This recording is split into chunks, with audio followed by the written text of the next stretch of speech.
Good evening.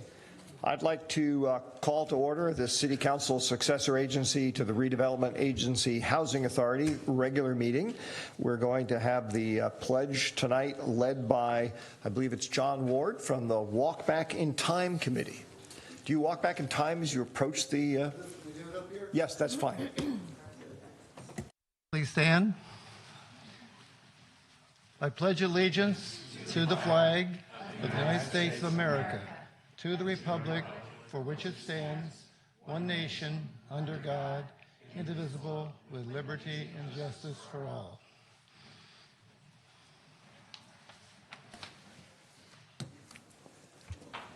Thank you, John. We'll hear back from you, I understand, in another couple of minutes. Do we have any changes to the order of the agenda? No changes from staff this evening, Mr. Chair.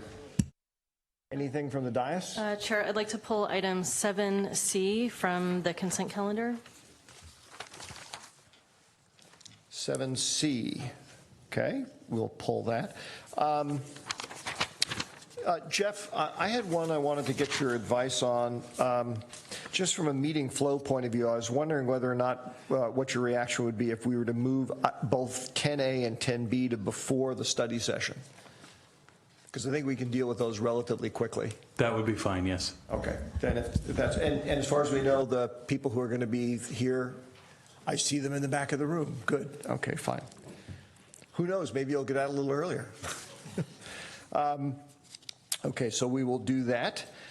Which brings us to item 4. We're going to get a presentation from the Walk Back in Time Committee. Welcome, John. Thank you.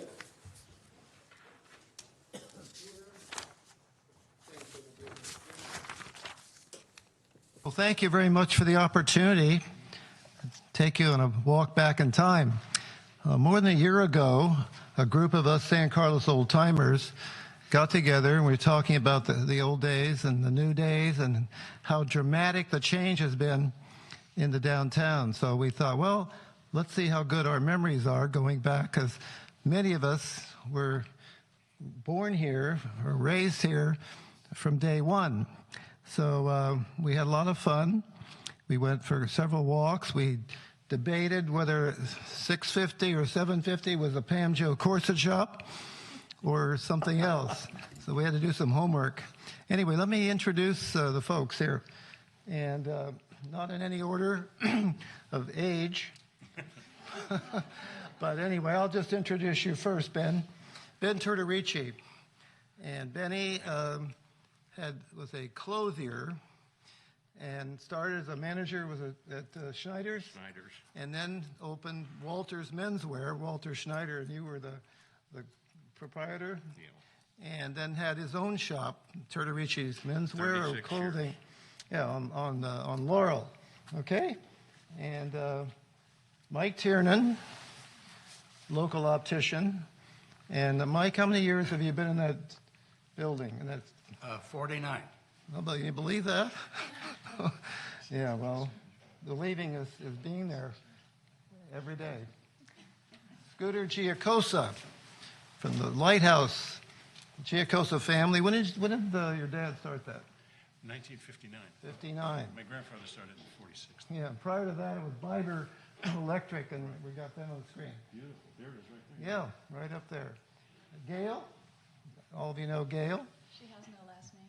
Gail and Ron were also native San Carlans, and so they were both of us on the group. Thank you. Donna Martin, Miss San Carlos, 1963. Donna, Gail's sisters. And Neil Chicazola, twice named Citizen of the Year. No, just once. Just once? Well, I'm kidding. Nobody else would know. Well, you should have been twice. I guess it was Tom Davis was twice. Was he twice? Somebody else was 2 times. I don't know. Okay. Owner of Kuhlman's Cabinet Shop, right? Yes, I was there 20 years, and then Jim started it in 47. In the old on the east side. But weren't you president of Chamber too? Chamber of Commerce, weren't you? Yeah. Yeah. So anyway, there are 3 folks who were on our team could not make it out of town. Pete Nannerone, commander of the police department. Jerry Ernst, property owner. Phil Schechter, and Dick Lake. And Dick Lake, it goes way back, and I thought I knew the history, but he said, "Do you remember Dad's Fix-It Shop?" Dick, what year was that? That was in the 40s. I know it's before my time, of course. But he could not be here.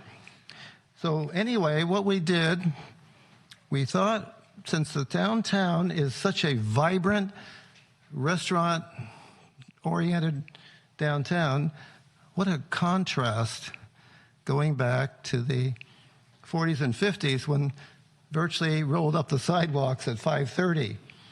So we have a different downtown. We thought, well, let's introduce the old town to the new arrivals. So that's what this is all about. So the board here, this trifold, will be an exhibit, a rotating exhibit, and we'll be in the History Museum and at least two other venues. On the images on the screen and there, we just kind of arbitrarily picked some more interesting ones. And I thought the kind of the focus here is on the Carlos Theater. What a big loss. Such a landmark site. And the other stores, and there were a lot of mom and pops, as there still are today. So one of the common threads is the fact there's still mom and pops sandwiched between a lot of restaurants. There was only one restaurant that I remember, 1950, was Dino's Restaurant on the corner. You remember that, Ron? The corner of Cherry Street and Laurel, be on the west side, and it's still a restaurant. So that kind of was about it. And then there was the English Tea Room, came a little later. A few soda fountains. And one of the things that I noted was the fact that in 1950, there were 5 drugstores. Now, population, half of what it is today. Population of 16,000 people supporting 5 family-owned drugstores within easy walking distance. My dad happened to manage one of them, the Al Rexall Metcalf Pharmacy, next to the 1139 Club. Now, I never went in there, but of course, I remember going down Calgill Alley and parking and running in the back door. Laurel Drug, Carlos Drug, Bradley's Pharmacy, Metcalf. Today, we have 2 chains, for just an example of contrast. So we took a walk from as far north as Holly to as far south as Arroyo. So that kind of defined the boundaries of the downtown, from El Camino to Walnut, and Holly to Arroyo. So I'm going to just hand this out because this is one of the exhibits within the website. This website, Walk Back in Time, is on the internet for viewing. And what this is a table that if anyone wants a copy, I'll be happy to make one, but I didn't want to overload you. It shows you the address, and along the way, I'm going to have to share this, we're struggling with some of these stores and the addresses, and we had disagreements among the group about what that store was. We finally resolved that with some research. But so we have an address here. It's an exhibit within the website, and it has the address, the stores from the past, starting with the most recent. This is 1940 to 1970, so it's 40 years. The one to the far left is the closest to 1970s. I'm looking at the Samtrans parking garage as a current, and before it was the Independent, the San Carlos Enquirer, where I started my journalism career. Short-lived. But anyway, so this is what it shows you. So it goes many pages, and you will learn something, because I know that some of these I wouldn't be able to identify. But the reverse directory, found a reverse directory. What a great document. They have hardbound. They used to actually hand out like an encyclopedia. You go to the address, and it shows you the store.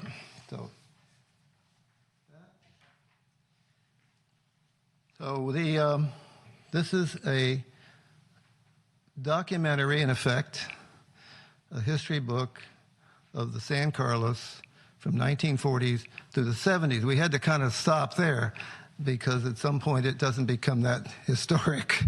And so I hope you have a chance to take a look at that. There were, let's say, 5 drugstores, a lot of clothing, Benny's included, of course, a lot of clothing stores, including Miss D's, the Carolyn Shop, and a number of them. So if you look at the downtown today, it's really great that there are still some mom and pops and all the restaurants that draw people. So we're gonna hopefully have some exposure on this, so people will have a chance to appreciate the past and the great present. So with that, thank you very much. Thank you, John, and thank you everybody else for compiling all that information. I tell you, I'm going to keep a copy of that handy because I always get kind of a little bit taken aback by Ron. Always seems to know all the history of the town because I only moved here in the late 90s. So now I'm going to be able to surprise him. Well, you remember. Hey, Ron, do you remember? Do you remember, Mr. Mayor, the time when you gave the State of the City? And Yes. you had some images included, and I couldn't find one, of Bill Dean's Variety. Yes. That was on there. And it later became Dean's Variety. And so anyway, we hope you had a chance to look at that. And we're happy to be here and share this with you. Well, thank you very much. And again, thank you everybody for participating and getting that information together. Appreciate it.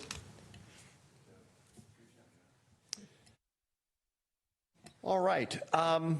So that brings us to public comment. This is a phase of the meeting where we'll give that back to Crystal to put into the minutes, please. Public comment is a time for anybody who wishes to address the council on a topic not on tonight's agenda to do so. If you haven't already filled out a speaker card and you wish to address us, please do that. I don't actually have any cards. Crystal, I guess nobody has stepped forward with that. There will be time for each of the items that are on the agenda to comment during those as well. All right, so we will move on to item 6, which is council communications and brief announcements. Adam. Push the button. No, I'm just starting from one side and working my way down. It's too complicated just otherwise. 2 quick things. One, we had the meeting for this solid waste board, and we approved the bond that was approved last meeting, so that's gone forward. And then an interesting data point, they did a pilot in schools in Redwood City, which they're going to do hopefully in St. Carlos and a couple of St. Carlos schools next, where they found a reduction in waste going to landfill by 72% just in the pilot alone that they did per school. So that was an interesting fact. They can educate the kids. They found that the middle school, younger kids work better than the middle and high school kids. I guess old habits are hard to break. Been there, done that. Sarah. Thank you, Chair. I just wanted to let everyone know that our first 2+2 committee was held. Unfortunately, we missed Adam, but he'll be at the next one. And I just wanted to let you guys know that we discussed several areas of potential cooperation going forward, including cooperation on the Terra Linda fields and after-school childcare. And we had a brief discussion about the Community Foundation, and it was we had members of the public attend, and there seemed to be a lot of interest, so I'm looking forward to continuing those meetings. And I just wanted to remind the public that the agendas and the minutes for those are found in the same page where you can look up City Council packets and agendas. You can search for the 2+2 committee as well and stay up to date. Thank you. Thank you, Sarah. Ron? Thank you, Mark. I had a relatively quiet couple of weeks, but I did meet with one of our residents who had a long list of items about how we're doing in the city and issues that she had, and I'm always happy to meet with any resident who has questions. I find it more valuable than exchanging emails. I kind of get tired after 2 emails, so if anybody wants to get together with me for coffee and has specific questions about what we're doing as a council, what we're doing as a city, I welcome that. We also had a Belmont San Carlos Fire Board meeting. That entity still exists just for purposes of administering some of the legacy obligations of that, of when we had a fire department of Belmont and San Carlos, and I believe there's an item on the agenda tonight regarding that. And that's it. Thank you, Ron. Laura? Thank you, Chair Olbert. A couple of meetings I attended in the last couple of weeks. San Mateo County Office of Education held a convening that engaged a number of different stakeholders across the community about essential housing. And Sarah was in attendance at that as well, so it was good to see a colleague there. And my key takeaway is that we really need to have more focused discussion around how affordable housing will get built, given the fact that the market rate and the lowest affordable level of housing, there's a delta of about $2,500. It's quite significant. So just kind of putting that thought out there that we should think about that aspect of the housing initiative. And then also attended Homes for All. I'm the rep for that, but they had a public and community convening last week, and the focus was around traffic and congestion and circulation issues associated with transit-oriented development. And they referred us to a resource called connect.greentrip.org. And the purpose of that organization is to help cities and municipalities and developers try to kind of wrestle with this issue around high-density housing and the use of automobiles and our overall dependence upon those and how do we manage that. And also, please report that Sarah McDowell was there as well. Thank you. Thank you, Laura. I just had a few quick items. One actually is mostly directed for the benefit of staff, because I inadvertently, I think, caused quite a bit of consternation among staff after our last meeting when I had made some comment to Jeff at the end of the meeting about how during our budget discussions, which are going to take place tonight, that I wanted to also have some insight into things that we might stop doing. Or not do. That was apparently took root in many people's minds as a matter of, Mark wants to cut the budget. He wants to cut programs and stuff. And really, that was not the case. It's just that in order to have a full discussion of budgets, because some earlier discussions I had offline with Jeff, the early indications looked like the budget, we were going to be way out of balance on the budget. We were going to be way in deficit spending, and it seemed to me only reasonable, if that was going to be the case, that we at least take a look at things that the council may have asked staff to do in the past that maybe we would be willing to deprioritize. Bottom line is, at least speaking only for myself, if I ever say something in public that causes you a lot of consternation, feel free to pick up the phone and ask. I will leave it to you to work out the protocol of that with Jeff, because obviously Jeff interfaces primarily with the council, but I'm not trying to confuse people, and if I say something that confuses you, I'm happy to try and explain it. The next item actually has to do with a conversation I had and have been having with a resident of the San Carlos, and it's a topic which probably will be coming up on the council's next strategic planning discussion, and that's, I'm going to call it Airbnb rentals, but it's really just short-term rentals of private homes in San Carlos, which have been growing over time, and it's one of those things that it's sort of lurking below the radar for a lot of people. There's folks who clearly are getting benefit out of doing it. There are other people who aren't comfortable about that type of activity taking place in residential neighborhoods. I just want to mention, for the benefit of my colleagues, that I'm starting to hear a little bit more rumbling about that, and we probably ought to take some time to reflect on what, if anything, we want to do, because right now we're in kind of an odd situation, which is that technically, that type of short-term rental anywhere in the residential neighborhoods of San Carlos is unlawful. It's actually against regulation to do that. It's not enforced, but it's unlawful. Whether we want to leave it in that kind of gray conflicted state or do move in one direction or another or set some rules. As I said, because I'm hearing some rumblings about it, I'm just mentioning it to my colleagues to be thinking about, because I think the time may be right for us to discuss that. And lastly, kind of building off of something that Laura talked about, and I've mentioned this a little bit here before, I just want to sound a cautionary note that housing is an essential housing for all the people who make a community work, teachers, maintenance workers, baristas, waiters, waitresses. Those are all really important people to have in any community, and we are getting, like most other communities on the peninsula, increasingly out of balance about that.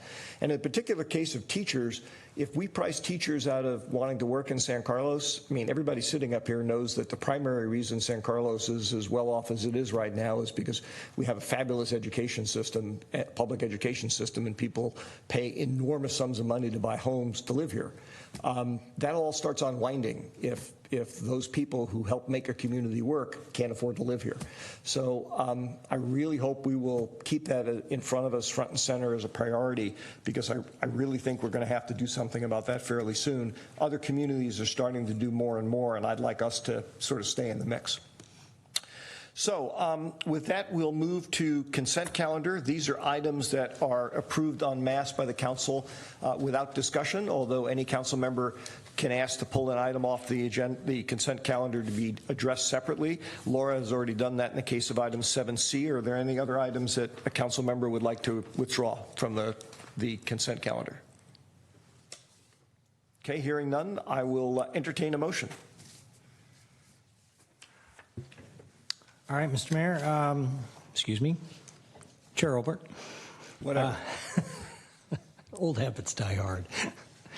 I move we approve the consent calendar items A, B, and D through N, and item O, adopting ordinance number 1547, an ordinance of the City Council of the City of San Carlos amending the San Carlos Municipal Code section 13.08.160 sewer service charges and fees established. Is there a second? Second. There is a motion and a second. Crystal, would you please call the roll? Councilmember Palmer Lohan? Yes. Councilmember McDowell? Yes. Councilmember Olbert? Yes. Councilmember Collins? Yes. And Councilmember Rack?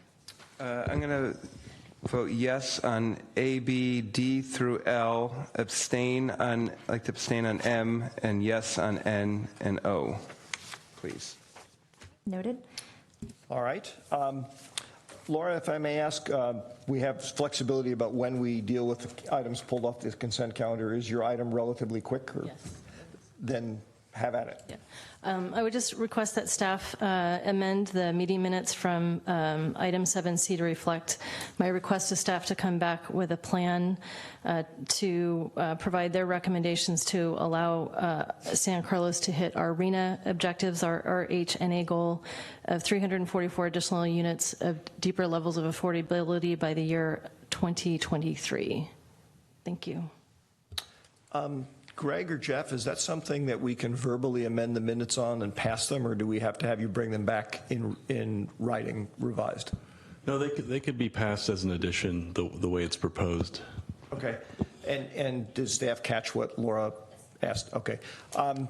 Then if you're okay with it, I would entertain a motion to approve the minutes of April 22nd, 2019 as amended by Laura's comments.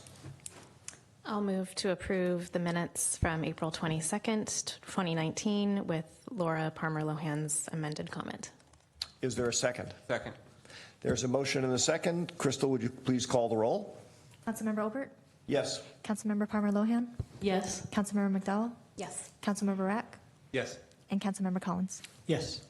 You caught me off guard there, Crystal. I'm used to the old habit of the chair always comes last. So always like to be surprised once in a while.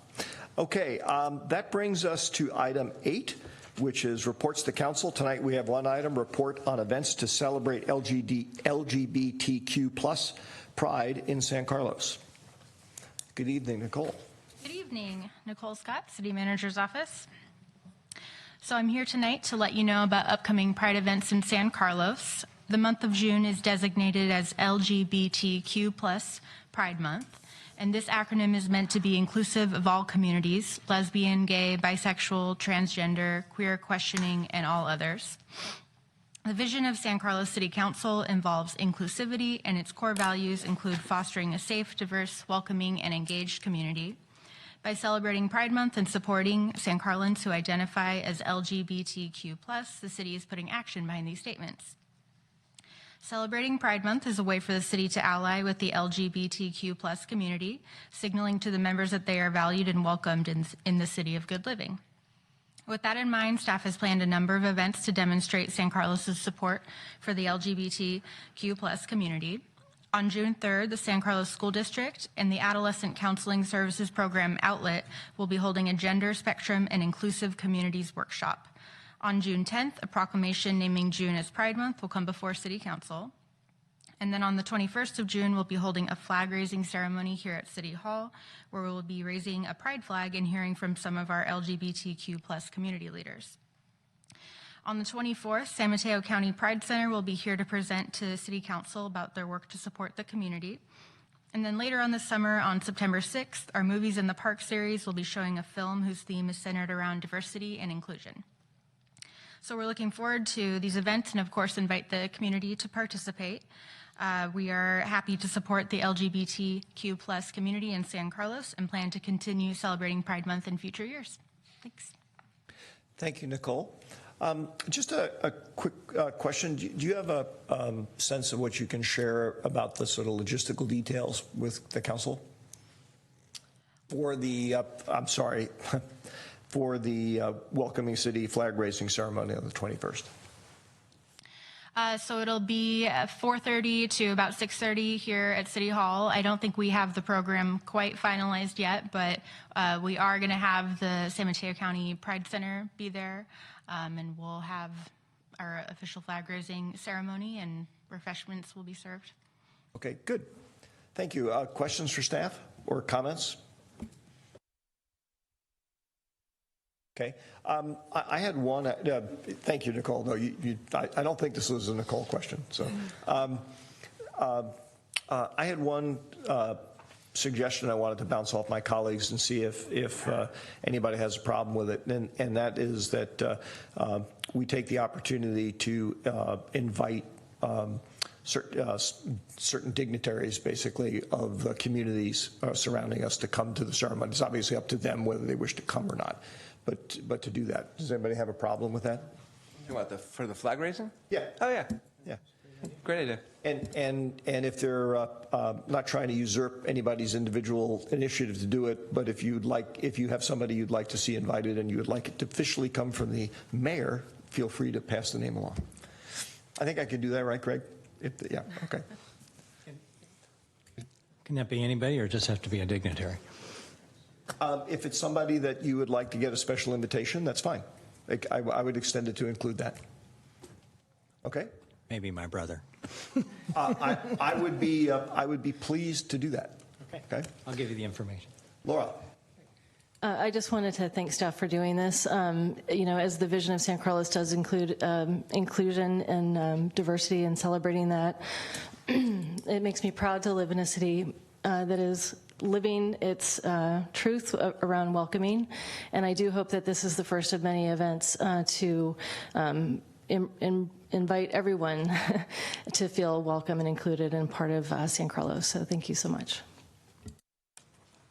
All right. Good. With that, we will move on to, I think we had said we're going to move the new business items 10A and B back up in front of the study session, which will be the big item for the mid-cycle budget adjustments. So 10A, consideration of introducing an ordinance amending and replacing Chapter 5.40 of the San Carlos Municipal Code regulating massage businesses. Greg, for some reason, you seem to be our local expert on massage. Well, only in constructing ordinances. Oh, I didn't mean to apply otherwise. The item before you tonight is an update of our massage ordinance that was last enacted by the council in 2012. There have been a number of changes in state law since that time, and that we need to update the ordinance for. And also, the county has requested of the cities to enact a more uniform ordinance to aid in the administration of the health and safety regulations of these businesses. It does not affect the city's code enforcement and the sheriff's office police function. If there's an actual code violation, those still will be enforced by the city, but the county licensing board will be available to assist in some of the more routine regulatory aspects. Tonight it's up for introduction. It's very, very close to the county's ordinance, with just some changes in the public officials that are being referenced in the ordinance. Greg, before I open it up to questions from the dais, I realized that I think I made a mistake in the prior item 8A. Can I briefly go back to that, or is that a problem? We can. Yeah, it's probably appropriate now to go back to that item if you. The only thing I neglected to do was to ask if there was, I have no cards, but to ask if anybody wished to address the council. That's perfectly appropriate. Is there anybody who wishes to address the council on item 8A, report on events to celebrate LGBTQ plus pride in San Carlos? Okay, thank you. Questions for Greg on item 10A?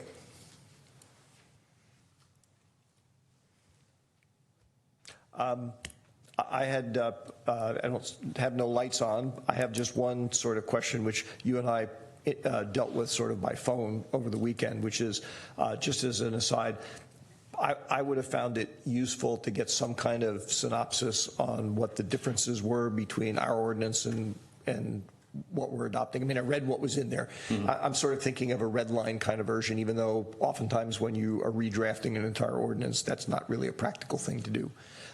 But I appreciated your answers to me, because they did answer that question. It's sort of an FYI for the future. Okay, absolutely. So any questions from the dais? Did not see any. Is there anybody in the public who wishes to comment on the proposed ordinance? I have no cards, but if you wish to comment, you can fill one out and come up and talk to us. All right, there's none there either, so I will entertain motions. I move to introduce ordinance number 1548. 1548, an ordinance of the City Council of the City of San Carlos amending and replacing Chapter 5.40 of the San Carlos Municipal Code regulating massage businesses. Is there a second? Second. There's a motion and a second. Any further comment, discussion? Hearing none, Crystal, would you please call the roll? Councilmember McDowell? Yes. Councilmember Rack? Yes. Councilmember Collins? Yes. Councilmember Obert? Yes. And Councilmember Palmer Lohan? Yes. All right. Motion carries. Item 10B, consideration of adopting a resolution authorizing execution and delivery of a supplement to the Joint Powers Agreement and a financing agreement with Silicon Valley Clean Water relating to a Water Infrastructure Finance and Innovation Act, WIFIA, loan and revenue notes, and approving related documents and official actions. Good evening, Rebecca. Good evening, Rebecca Mendenhall, Administrative Services Director. I'm actually going to turn this presentation over to Matt Anderson. He is the Assistant Manager of Silicon Valley Clean Water as well as the Chief Financial Officer. So he'll be presenting this item to you tonight. Thank you. Thank you, Rebecca. Welcome, Matt. Thank you, Mr. Chair. I'm here tonight with Laura Carpenter. She is our financial advisor, a consultant with Fieldman Rolap, and they've been assisting us with this WIFIA loan for the past basically year and a half.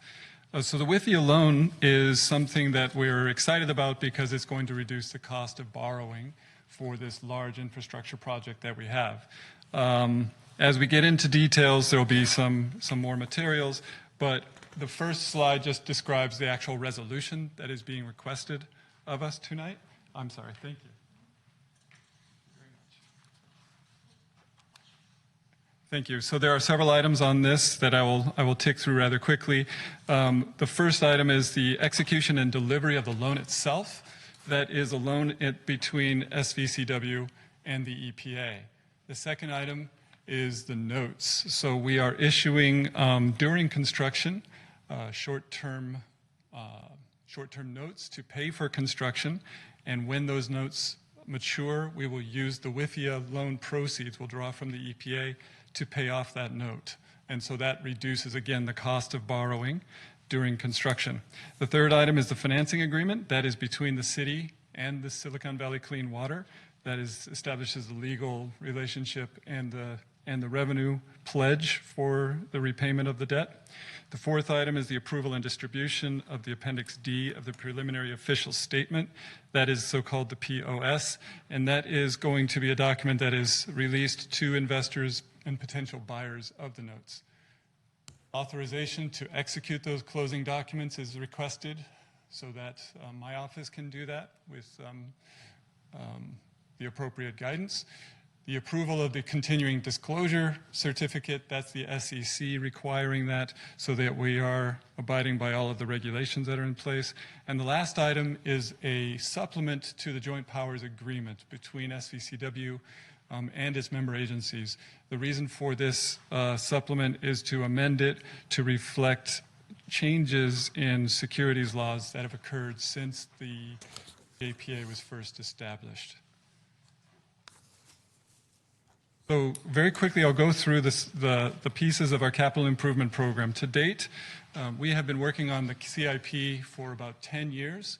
It is from the beginning to the end to completion, it is expected to be around $850 million to pay for the entire infrastructure project. So these assets were built in the late 70s, early 80s with Clean Water Act money.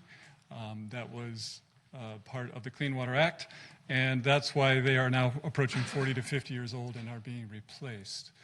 We have spent around $350 million to date over the last decade for the treatment plant itself to replace a lot of aging equipment and some conveyance pipelines. And now the bulk of the remaining $502 million is being spent on what we call rescue, and that is the primary reason we're here tonight. Rescue is a regional environmental sewer conveyance upgrade. We will be breaking that into 3 pieces, and I'll explain what that is on the next slide. But what it does is, as I said, it replaces the aging infrastructure. There's a gravity pipeline element that will be a tunnel that is proceeding from near the airport, the San Carlos Airport, along Redwood Shores. There is also front of the plant improvements to be made, and the pump stations in our communities will be replaced and rehabilitated. All 3 of these elements are being built using a design-build delivery method, which we're very happy about because that's keeping our projects on time and on budget. The status of the projects, as you see in front of you, is that we are about 70% at design on the gravity pipeline. We're about 90% on the front of plant, and the pump stations are now currently in design and will be at 60% by the end of the calendar year, after which that construction would start. The first 2 elements are in construction, and there's a few pictures here that show just the size of what we're doing. So the picture on the left is the shaft that is built out near the airport behind that fence you see, and that is, I believe, 60 feet in diameter, and it goes down a considerable distance. That is the shaft where that tunnel boring machine on the right will be inserted. That tunnel boring machine is 16 feet in diameter. You'll see, the individuals in front of it are quite small in comparison to it. That machine, as it comes in, will be coming in sections, and it's around 300 feet in length, so 3 football fields in length by the time it is in place and digging through under the surface. In front of our plant, if you've been out to our facility, you will have seen a lot of construction. Here's a couple of pictures showing the length of that construction, the piles that have been driven into the ground, and the active site underway.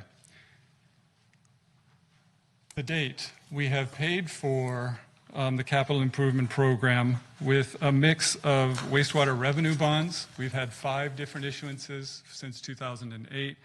We've also had 3 different state revolving fund loans. These SRF loans is the cheapest money out there. We really like these loans, and we continue to pursue them. And then we've had some cash contributions from members and a small amount of grants. So we've been able to keep our costs low, but we're pleased to say that the plan going forward is to reduce the cost of borrowing even further. And that's the purpose of tonight, is to describe the WIFIA loan. So that shaded area represents around $239 million that we anticipate getting through the EPA to help pay for these projects. The EPA's WIFIA loan and the SRF loan is the bulk of the borrowing you'll see on the chart on the right that we have in front of us. And when we lock that in, we're very happy to say that our costs will be the lowest on record for the organization. We've been negotiating with the EPA on these items since October, being selected for the WIFIA loan. We were able to negotiate some pretty key terms that you'll see in front of us. The EPA is willing to pay for 49% of the project. They have agreed that we can defer repayment of the loan after the construction is complete. We may defer it for up to 4 years. And so that allows rates to be raised at a slower pace. It also saves us, rather than having to lurch rates up and raise cash quickly, we're able to bring that in at a more leisurely pace. Members may prepay at any time, so despite the fact that we do have the ability to defer that payment, some members have opted to say we would like to repay should we be in a cash flush position, and that's always a nice option to have. Interim notes, we are able to use interim notes to pay for construction, and we may do so in a way that we can use what's called in the last bullet capitalization of interest. And that allows us to issue more principal and use that principal to earn, during construction, to earn interest on that and reduce and even eliminate having to pay interest expense during construction. So all of those are mechanisms that are going to reduce the cost to us. The chart shows where we were. The line on the top of the chart is every year I put together a long-range finance plan that gets issued to our members, and it's a 10-year finance plan that describes to the members and the staff to say, here's where we think your cash flow requirements might be. That allows them to do more strategic planning for rates. We're pleased to say that the green area, the green columns underneath there, show that we're very much on pace with what the January 2019 long-range finance plan suggested. With the exception in the front end, you'll see that space underneath the line, and that's reflective of the deferral mechanism that the EPA offers. And we're exchanging that for exceeding that at the tail end of the chart. And the time value of money reassures us that that is a good trade-off for us, and it actually saves us money. At worst, it is cost neutral. With that, the timing of this is that 2 of our members have already approved their documents last week. Yourselves and Belmont are considering this tonight. And that's why my boss, Teresa, was unable to attend. She apologizes, but she's in Belmont. This is the first time they're going through participation with SVCW. But after tonight, it will go to the EPA, and the EPA is undergoing their credit review with other departments at the federal level. They anticipate that being done at the very beginning of July, at which point we can market our notes, we can price them in mid-July, and we can have some final close and have the money in the bank by late July, early August. So with that, Laura and I can respond to any questions you might have. Thank you, Matt. Questions for the team? Ron. Thank you, Mark. Thank you, Matt. Nice presentation. Just a couple questions. You mentioned that members can prepay anytime. That $1 million, is that apportioned in certain percentages among all the agencies? Yes. So all repayments of this are apportioned according to the JPA, which is following that process. And in San Carlos's sake, it's 15.14%. So I'm sorry, what was that number? I think San Carlos is 15 of the debt is 16. Excuse me, 16% of this debt would belong to San Carlos. All right. And So the minimum repayment would be $1 million. Oh, so that's just the minimum. The minimum. And I assume it would the agencies would all have to act collectively to do that. We've negotiate, I think, Laura? Any one prepayment can be made by any one agency as long as that prepayment is a minimum of $1 million. You can coordinate with all the other members to make sure that a total prepayment of $1 million allocated to each of your irrespective schedules of debt is made to the EPA itself. The prepayment goes through the authority as the person making the prepayment, but the cash will be paid from each member agency. Okay, thank you. I think I understand that. The other question I had was this concept of capitalizing interest. That's not something I haven't heard of before. Maybe you could sort of re-explain that to me. Want to take a crack at it? I'll be happy to. As you're aware, anytime you issue public debt in the market, you have to pay both the principal back and the interest component of issuing that debt. What is available to you as an issuer is instead of paying it as current interest when it's due, which is usually a semi-annual payment, you can borrow that interest upfront through the entire maturity of the loan. That is to say, you can issue more upfront so that you put that money aside in a pool and the trustee has that money available to them to pay on the interest payment dates when it becomes due and payable. And that lowers the overall obligation? On a present value time of money, it's a savings to the agency and its members. It is an increase in the par amount because you're putting more money aside to pay that interest going forward. Okay, thank you. Correct. Other questions or comments?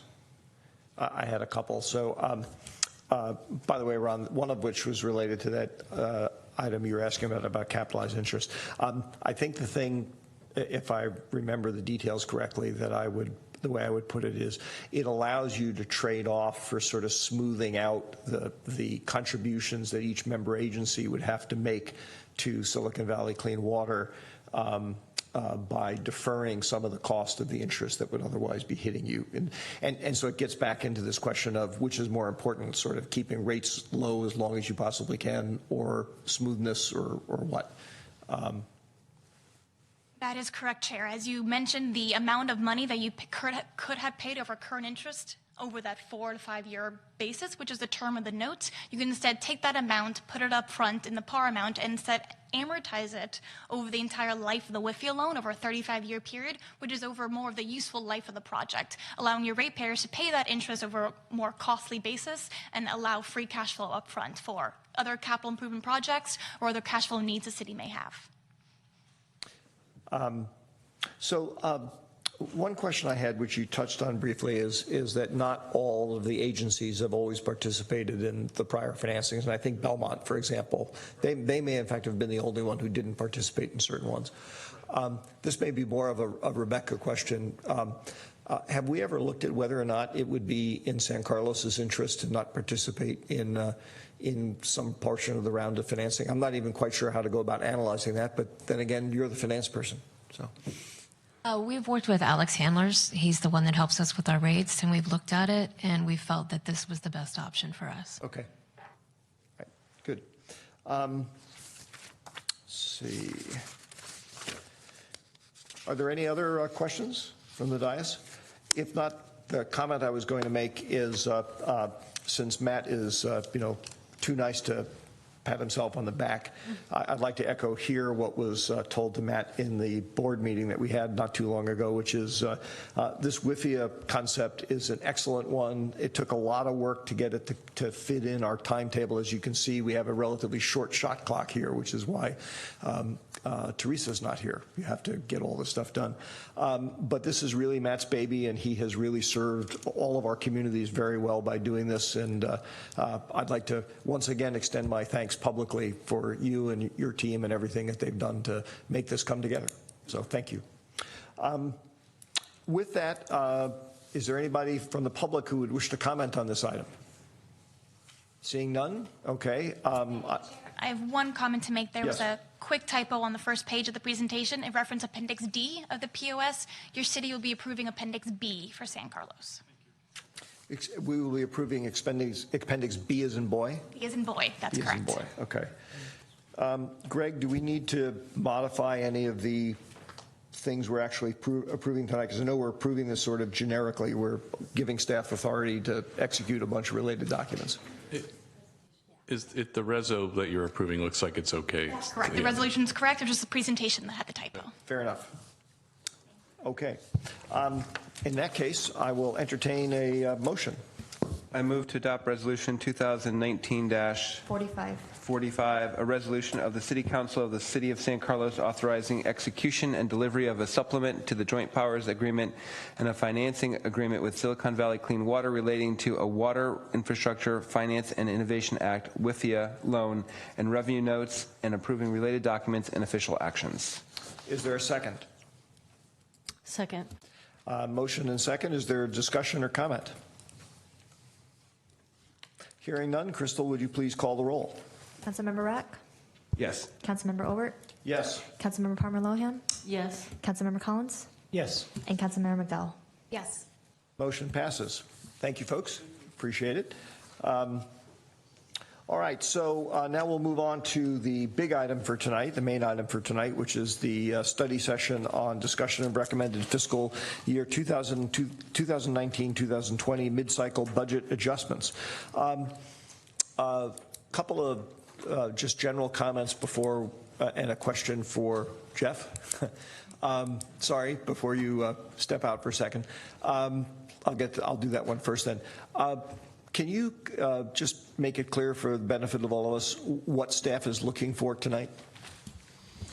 Well, I think the budget before you, the mid-year budget before you, has a number of change recommendations from the staff, so we'd be looking for input regarding those, and we'd be looking for any individual issues that the council might want to raise tonight to discuss with their colleagues, that we could get some direction from the council on, so that we can prepare a finalized budget for the council to consider for adoption here in the next month. I would point out that one of the items included in the staff recommended budget deals with the Community Foundation, and I believe Councilmember Palmer Lohan had previously recused herself on the issue, so I might ask the council if you could sort of focus on everything but that issue in your discussion and questioning, and then sort of at the end tackle that issue separately, so she has the opportunity to participate in the rest, but then step out for that discussion. I think that's good advice, and thank you for reminding us about that. It sounds like probably it ought to be, if there is any discussion more broadly about the foundation, let alone the $200,000, that ought to all be sequestered to separate. Okay. And another sort of procedural question. Obviously, we have quite a bit of the backup documentation that was provided to us ahead of time. And I know you have an overall summary presentation you're going to walk us through in a minute. Are we then going to go through each one of the pages, basically, or is it more like we're going to flip through them, and if anybody has questions on a particular page, we're going to stop on that page and ask questions? I would think it would be a little more dynamic, like the latter than the former. I just want to make sure that makes sense to me. I just want to make sure it's what staff was expecting, so that we don't run roughshod over something. Then my last comment is for the benefit of my colleagues, since we often end up calling breaks at certain times in between items, and since this item is lengthy and is all one item, if anybody wants to call a break at any time, just please say so. And we can consider doing that. With that, Rebecca, finally, we turn it over to you. Yes, Rebecca Mendenhall, Administrative Services Director. So before you tonight is a study session on the mid-cycle budget. So last June, the council adopted the biennial fiscal year 2018-2020 budget, which was the result of an inclusive and interactive process. There were 2 full-day budget study sessions held on April 27th and May 4th, 2018, and further direction has been given by council during this year. Resolution 2018-59 set the appropriation levels for both the current fiscal year and next fiscal year. Although the appropriations level has been set for fiscal year 2019-20, this mid-cycle review allows departments and the council the opportunity to review the assumptions made last year. In addition, staff has reviewed the strategic plan objectives and has recommended changes needed to fund those goals. As a result, there are changes recommended to the general fund, the wastewater fund, and the capital funds this year. So before I talk about the changes requested for the next fiscal year, I just wanted to do a quick summary of the current fiscal year financial performance. As a reminder, the general fund is the primary operating fund of the city, and it's used to account for most day-to-day activities. Revenue sources include, but are not limited to, property taxes, sales taxes, transient occupancy taxes, current fees for services, and business registration. In the current fiscal year, revenues are expected to be higher than budgeted by about $1.2 million, primarily due to increases expected from property and sales taxes and transient occupancy taxes or hotel taxes. Expenditures are expected to be less than budgeted by about $1.1 million due to salary savings from positions that have been vacant during the year and savings from the timing of professional services related to large-scale development projects. As the table shown here indicates, we're projecting an operating surplus of $1 million before the capital fund transfer of $1.5 million. So you can see the change in operating funds line. You can see that the projected is a $1 million surplus. The surplus could be larger depending on the timing of certain professional services. And once the audit is complete and the fiscal year is officially closed, the city manager will bring forward a recommendation on how to best use any final realized savings. So as mentioned before, there are a number of, I'm sorry. I'm probably being overly prescriptive here, but why don't we skip this slide? Can I ask, Chair, because I think there's one piece that I need to recuse myself from on this as well after talking to our city attorney. I want to just add that's fine. What part is that? So I think on the park budget, so it's not the park budget, on the lighting for the fields. Yes. Because I believe I am within 500 feet of Burton Park where there's some of that work being done. Okay. And it's an additional budget item versus. I'm probably being belt and suspenders here, but why don't I just ask staff to, anything you've got in there on either of those topics, just skip them for now and we'll come back to them later. Okay, I'll skip this slide. So in the city manager's budget, there's a request to upgrade the communications coordinator position to a management analyst position to reflect the need for more professional level support for the city's communication efforts. The additional cost would be a little less than $30,000. In the community development department, there's a request to roll over funding of $115,000. This was one-time funding in the current fiscal year for various projects such as accessory dwelling ordinance update, transportation demand management ordinance update, and zoning graphics updates. This one-time funding was for the current fiscal year, but due to other projects and staffing demands, those projects have not yet been initiated. In the Parks and Recreation Department, there's a request for funding in the amount of $13,000 for additional costs related to the family campout. This event has generated a lot of interest and participation. This additional expense will be offset by registration fees in the amount of $11,500 for a net impact to the general fund of $1,500. There's also a request for new funding in the amount of $12,000 to support the scholarship program. This program offers fee assistance to low-income residents so that they can attend our classes. In the Public Works budget, there are two requests that are being recommended. The first is funding for a new civil engineering assistant. This position would help manage the increase in capital improvement projects. And the second is funding for a new senior maintenance worker as part of the development of an ongoing fire mitigation maintenance program. There is one request that's not being recommended at this time, and that's to fund a second senior maintenance worker, as there are not enough operating funds to support a third new position at this time. This proposed position would manage the maintenance program for the existing 13 parking sites, including the 2 parking lots at Wheeler Plaza and South El Camino. Since I'm sorry. Do you mind if we ask questions as you go through? Sure. That one actually, the one that's not recommended, I have to admit I was a little confused by, not about the details, which were perfectly self-explanatory, but why it was even being included if it was not recommended. It's an option for the council to discuss. Okay. Would I be correct in assuming, this may be more a question for Jeff, that this is something, I imagine there probably are requests that you get from your direct reports that we're not even seeing in this form.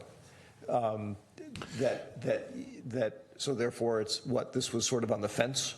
That's correct. It's because this is a larger one, and we wanted to put it sort of on the council's radar. I wasn't recommending this year, but anticipated that it would likely rank much higher in next year's budget. And so we thought we would include it just for discussion purposes to let the council know that this is out there and it's something that we're considering, but we felt like with the other addition to the position, we wanted to put that in place, see how it worked out.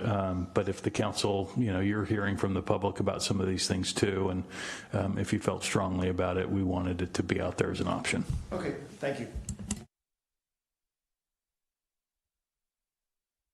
So the staff recommended net additions to the general fund budget total $715,900. As shown in the table here, this results in a small net surplus of approximately $50,000. Again, you can see that on the total change in operating funds, and an unrestricted fund balance of $2.88 million. These requested additions are made possible due to increases in the transient occupancy taxes from the passage of Measure QQ last November, and increases in projected property and sales taxes and vehicle in lieu fees, as well as savings in our annual pension payments realized as a result of that one-time payment to CalPERS last year in the amount of $5 million. And as shown here, as done in prior years, we still have the budget transfer of capital reserves in the amount of $500,000 going to the capital projects fund. This helps pay for our infrastructure, facilities, and other capital needs. So moving on to the wastewater fund, there is one request to add $1 million more of funding for fiscal years 2019-20 through 2022-23 to the sewer system rehabilitation project. This funding is necessary to complete the anticipated rehabilitation work on our own sewer system. So this table reflects the proposed additional funding for that project. This table also incorporates the 4.5% rate increase that Council approved at the May 13th meeting and the debt financing from SVCW that you just approved.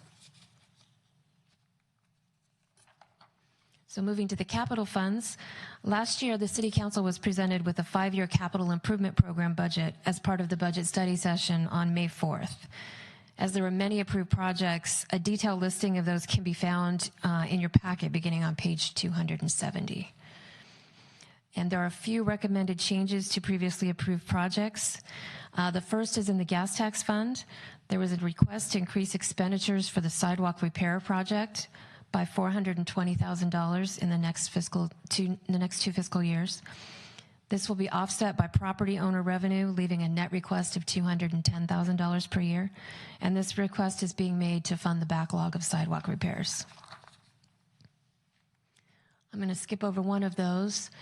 And the second request in the capital fund, general capital fund, is an additional funding of $600,000 for the Fire Station 16 design. This was also discussed at the last council meeting.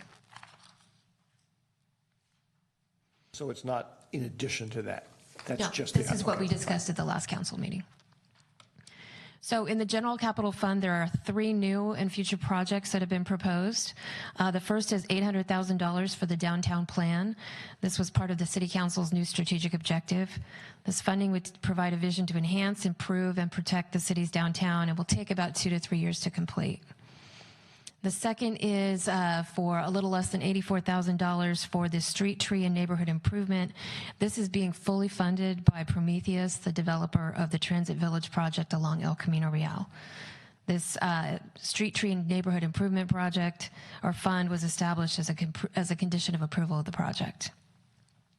And there's $100,000 requested for a consultant to review, design, and recommend a network of security cameras for the new Wheeler Plaza parking garage.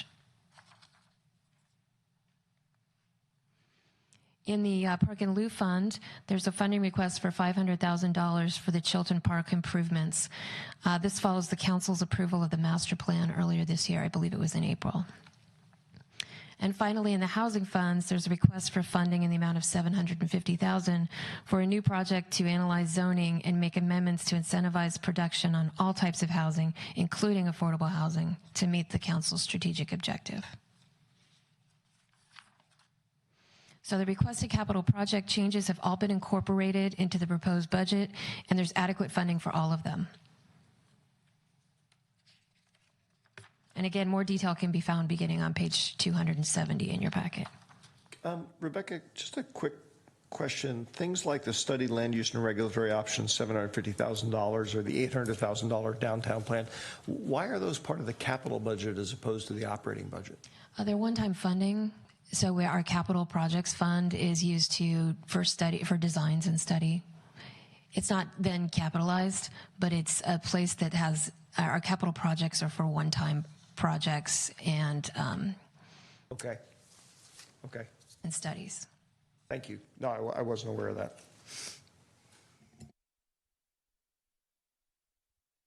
So in summary, the recommended changes have been incorporated into the budgets, and all fund balances are shown here. Under GASB 54 presentation for fund balances, the fund balances are split into several categories. Unassigned balances are immediately available for use. Assigned balances include amounts set aside to be used for specific purposes. The city manager is authorized to assign balances, and included in the general fund are assignments for unfunded liabilities and infrastructure improvements. Committed balances are those that have been committed by council via resolution. A resolution is then required to amend or rescind those balances. In the general fund, these include revenues for economic uncertainty or reserves for economic uncertainty and the strategic property acquisition reserve, as well as the PG&E endowment. So would I be correct in assuming that in layman's terms, everything except that last item entitled restricted can be changed whenever a majority of the council says it should be changed? Yes. Okay. So that completes my presentation. I'm happy to answer any questions. All right. Ron, I see you have your question line on. Is it a general question or? Oh, go ahead. Just a couple of, they're really sort of short items that I was wondering about. Thank you, Rebecca. Good presentation. A couple things. On the scholarship program, you said that was, I think, $12,000 that we set aside. How much of that gets used?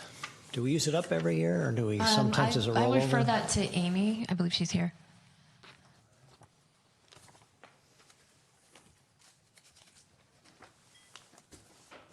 Good evening, Amy Newby, Parks and Recreation Director. Our current fee assistance program is solely funded by our Parks and Recreation Foundation, and each year the amount that we give varies. We've given out as much as $9,000 in a year, and we've given out in recent years as low as $6,000 to $7,000. We also don't promote this program out to the community, so with this funding, we're going to create some marketing material to really get the word out to the community that we have these funds available for those that need it. We also have a policy tied to this fee assistance program that will set certain requirements as to who's eligible for the funding. There's maximums for individuals and there's maximums for families so that we can allocate it across those that are that need it. So actually, the money comes from the Parks and Rec Foundation. So it's not correct. Really city money. So this request is to match what they've allocated for the next year. They want to do a matching fund, basically. Okay. Correct. So okay, I get it. It's a matching fund. I assume this is for San Carlos residents only?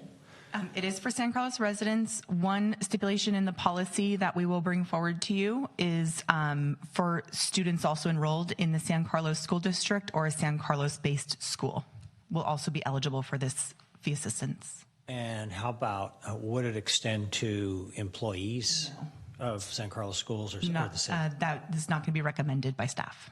Okay, all right. I think the next one's for Rebecca. Thank you.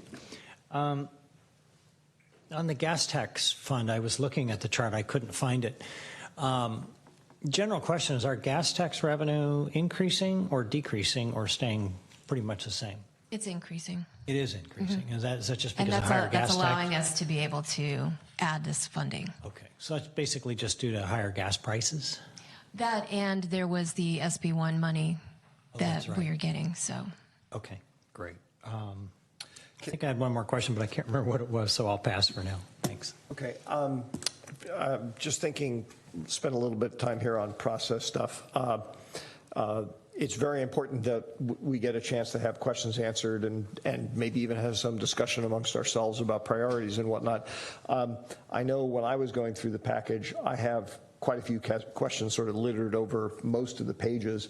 Can I get a general sense from people about how many questions they have? Because if a lot of people have a lot of different questions, we might actually be better off sort of flipping through page by page rather than just going person by person, because then we'll be more efficient about time. So what's you have one more question. I only have one more. Yeah. Three, okay. I'll take two. No, this isn't Jeopardy. So, name that tune. Okay, Sarah? I'm in listening mode right now, but I could come up with Okay, some questions as we discuss. No guarantees. I guess it must have been my bad. I just had a lot more than all of those combined. Let's go through then, I think, person by person. That'll probably be more efficient. So, Ron, did you remember what your third question was? I did. It related to the street tree project by Prometheus. Is that, I know that we're talking about the funding for the program. Do they have a calendar for when they're actually going to start planting the trees? So you're aware of? They've given us the money. So we've actually received the funds. So it's we'd be the ones that would be planting the trees. We're doing the planting. All right. So And I'd have to defer to Al. Okay. Yeah. As far as timing.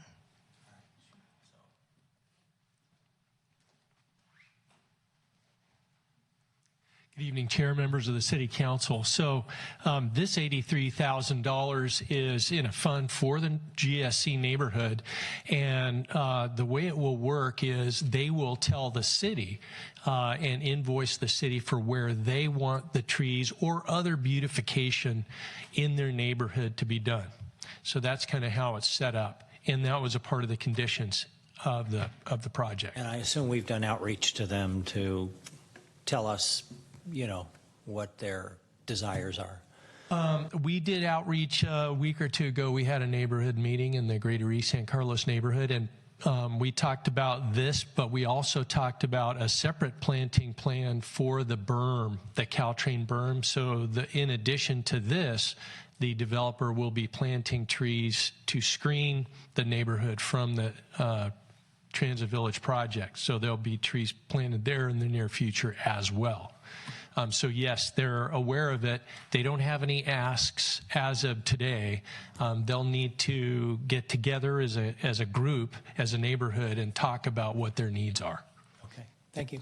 Al, before you step away, because I had some questions on that topic as well.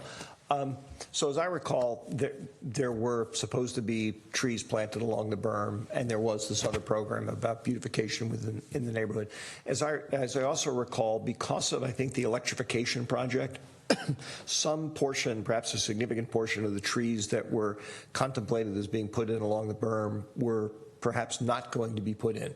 So I guess maybe if I boil it down to financial terms, my question is, are we getting the same dollar value of trees overall out of the developer effectively? Yes. And so the way the condition worked is it said you have to plant up to 70 trees on the berm. And for the trees that you don't plant because of other utility issues, the electrification, then you have to give the dollar value for each of those trees to this neighborhood fund. And it turned out to be about approximately $1,500 a tree for each tree they didn't plant. They were able to plant in the 30 range, 30, 35 trees. And so the rest of that money where they couldn't plant those trees went into this fund. It was about $50,000, and there was already $25,000 of seed money in there. And so that's where the $83,000 came from. That's correct. Thank you for that. The other part I'm remembering is in earlier interactions with the East Side community, there was a fair amount of concern when they heard that the trees along the berm, there weren't going to be as many trees along the berm as were originally planned. Not all trees are created equal because they do different things. Has that been an issue in any of the discussions? And the reason I ask is because not all trees are created equal, and so I wouldn't personally be opposed to going back to the developer and to Caltrain or whoever and saying, hey, it's great that you couldn't plant 50 trees along the berm, but those are really important, so you got to plant 70 trees someplace else, okay? You see what I'm getting at? Yes. Because not all trees are created equal. Yes. Did that discussion happen, or was there any input on that? Yes, there was a good deal of discussion. City staff, the developer, landscape architects, and others had a number of different meetings with the Greater East San Carlos Neighborhood Association, and they actually picked the trees to be planted on the berm and agreed on a planting plan.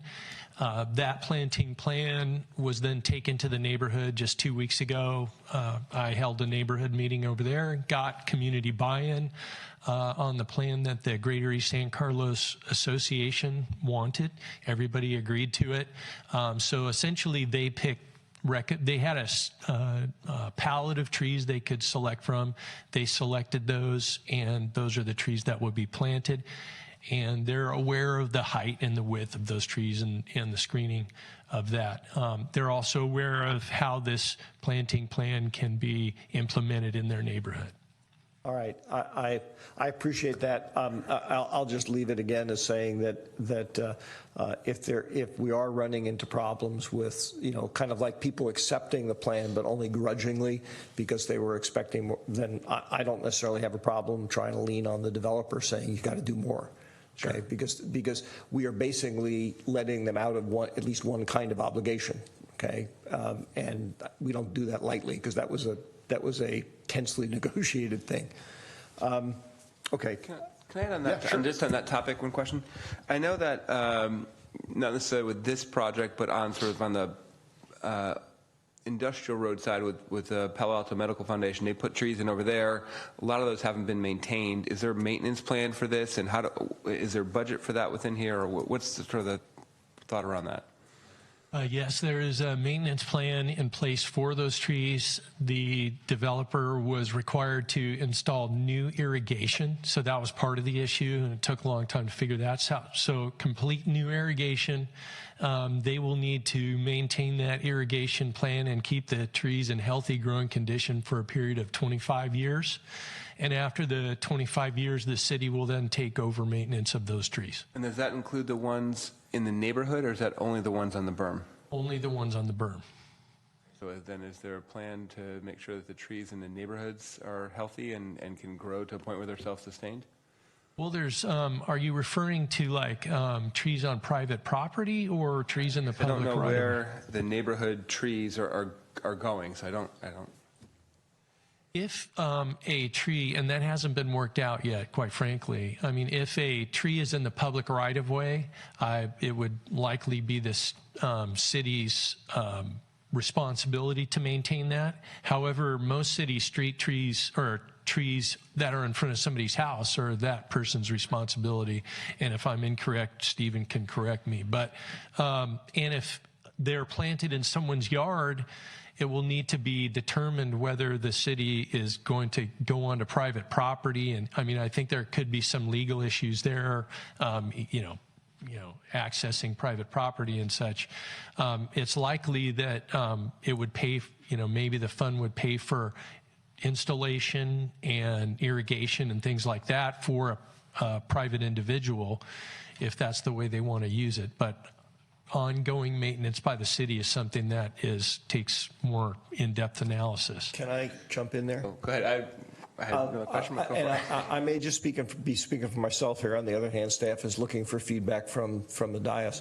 As far as I'm concerned, if a tree was supposed to be planted on the berm, and therefore, if it had been planted on the berm, it was going to be taken care of for the first 25 years by some third party, then unless a replacement tree is planted on somebody's private property, they are responsible for the first 25 years.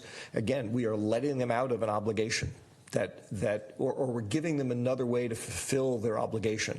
And I don't particularly personally want to cut them any more slack on that, nor do I want to necessarily, however minor it is, tap into future city funds to take care of a tree that they should have been taken care of if it had been planted where it was supposed to be planted. So that, you know, that's just me, but that's where I'm coming from. I agree with that. Sorry, did you answer? I would agree with that. And then my other question was, so if some of these trees are going to go on private property, potentially, sounds like, what is the process to determine who gets a tree and who doesn't? And how's that set up? So we will need to work with the neighborhood on that process, and we haven't gotten there yet. So that's the next step. Okay. Other questions? I have a very big list of questions, so I'll go Those are my last. 3 questions anyway, so. In fact, that was only one. Would you like to continue? No, that's fine. Go right ahead. Only if Al will come back. In fact, maybe we ought to have, this is almost like, class. We should have staff all move forward, right? There's plenty of seats up front. We really don't bite usually. We've all been fed. Everybody had dinner, right? Can you just talk a little bit on the capital improvement fund, on the downtown plan? So, and then just related to Wheeler Plaza, I had a couple questions. So that for the downtown plan, that's for the 800K is for this coming year, but I think Rebecca mentioned sort of a 2 to 3 year planning process. So do you anticipate similar amount of funding each year, or what's the thought for sort of moving year 2 and 3? Well, it's a total cost it's an estimate, right? So it's a total cost of the project, and it's likely to be a multi-year project because the scope of it could be quite large. It depends. So what I think would happen is we would hire some kind of a consulting group to assist the city in the preparation of the plan in concert with council, planning commission, and staff and the public.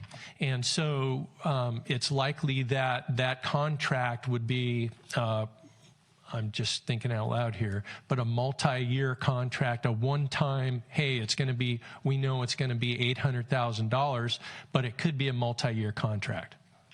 Yeah. Okay. And then just sort of adding to that, and I don't know the answer to this one because it was sort of maybe approved previously. With by Blue Line Pizza, there's tended to be a sort of a park area over there. Is that something that would be captured in this downtown plan and revised, or is that something that's already been agreed to previously? And would that be affected by this plan, or is it sort of here? Well, it was intended to be part of the Wheeler Plaza project, and the city acquired the old Foodville building to accomplish that. It hasn't been planned.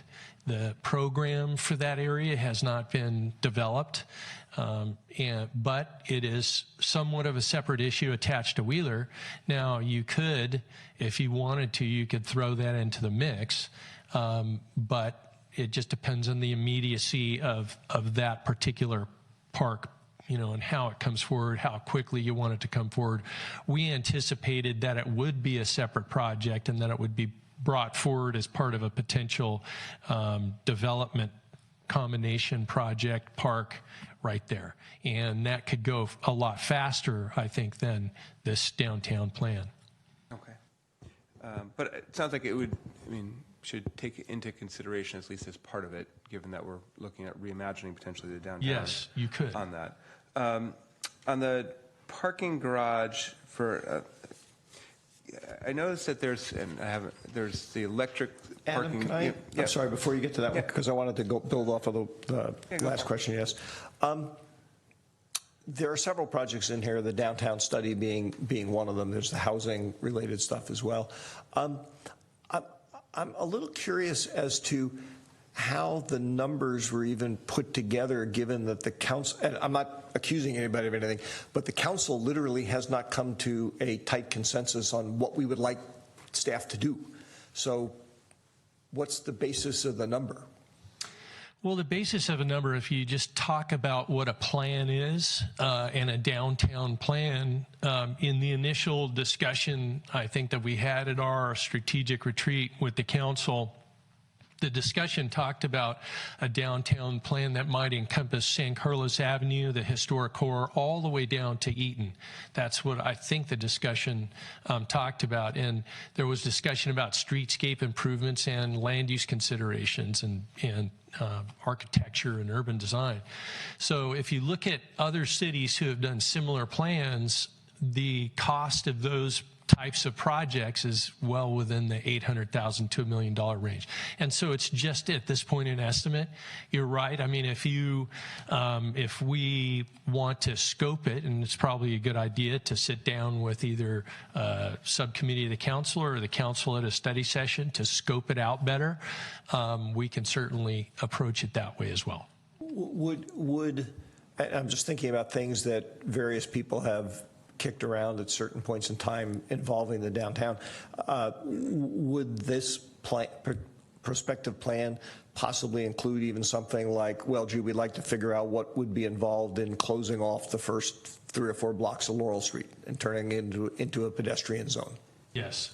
So in other words, that number can, when you're saying plan, it actually is, it's able to encompass all sorts of things. Yeah, so okay. It's not, you don't even have to identify what the scope is yet. The cost would include scoping of what you want to look at.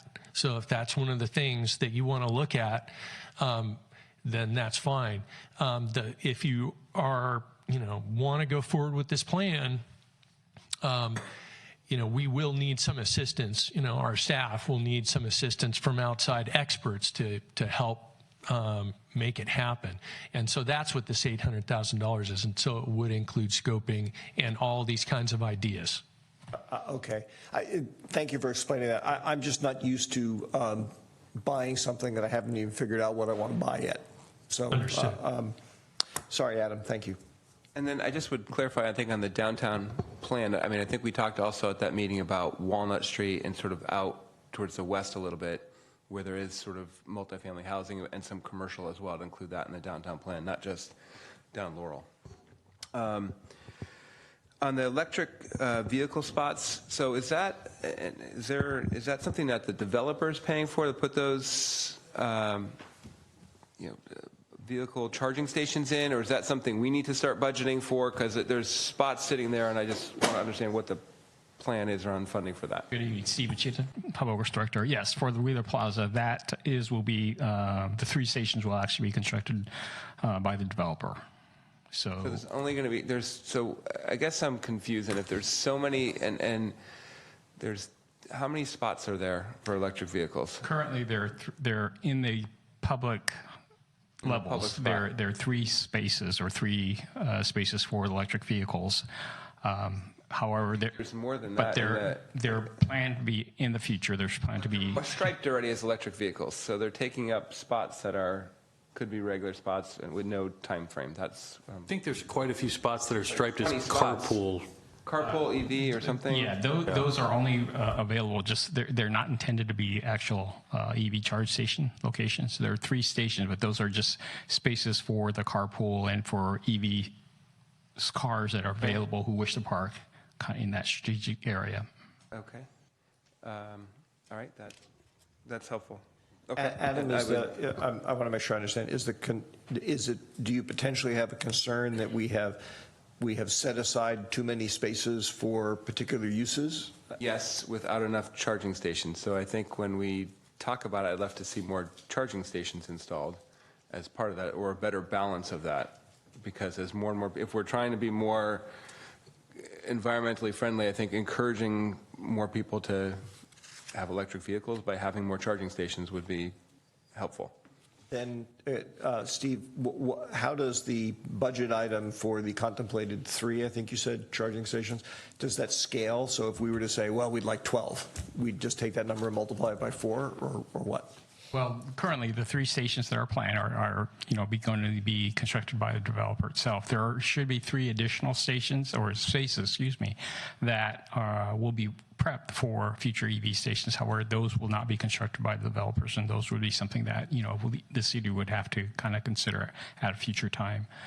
We're also currently, my staff is currently looking at developing a policy on how we wish to move forward with the EV stations throughout our community, just so that we kind of locate them strategically and so that they'll be available for the community at large.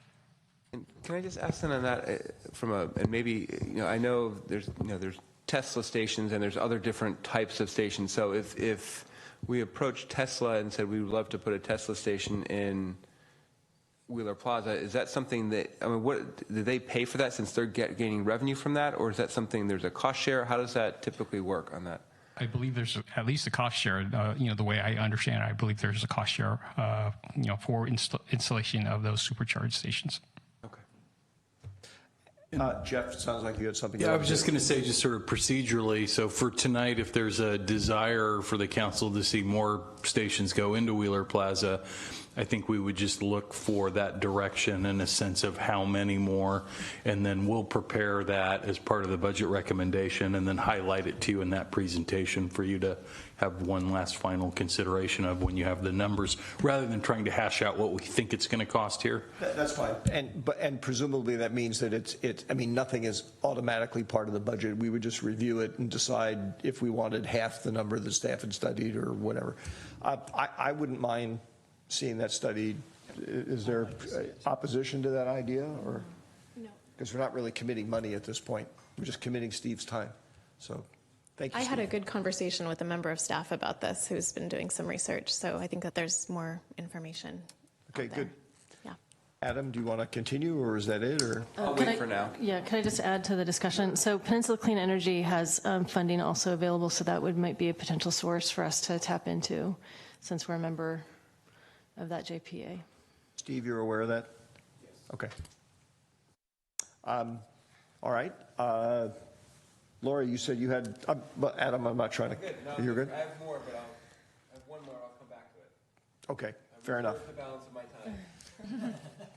Fortunately for you, I'm not keeping track of the time. Laura. Yeah, so just a couple things. So, first off, I think this is a good summation, I think, of the community priorities, and nothing that was in here was kind of, shocking to me. It seemed like it's all the things that we've been talking about, so I appreciate staff approaching it from that perspective. The question on the cameras and this discussion about Wheeler Plaza brings to mind that parking lot that's right next to Wheeler Plaza and adjacent to Blue Line Pizza doesn't have any lighting. So I guess one consideration would be, if we're going to be doing a camera study, we may also want to make sure that we're thinking about ensuring there's actually enough lighting to make the video cameras useful around that space, just as a kind of a thought and a comment.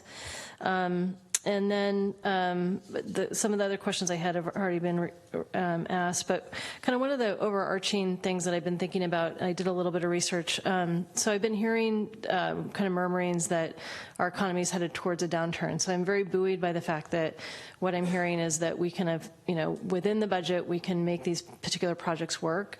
But all good things come to an end eventually, and I just think it might be worth us considering putting together some sort of a budget policy guidelines to prepare for a potential economic downturn. So I know we have some strategic planning discussions coming up, but we might want to just think about that. As an example, UCLA Anderson School of Business had a report out suggesting that the GDP that California has hit won't likely be sustainable given some of the cost of living issues that we have in our state. We're at near full employment, so the ability for businesses to expand is predicted to slow. So just kind of putting that thought out there.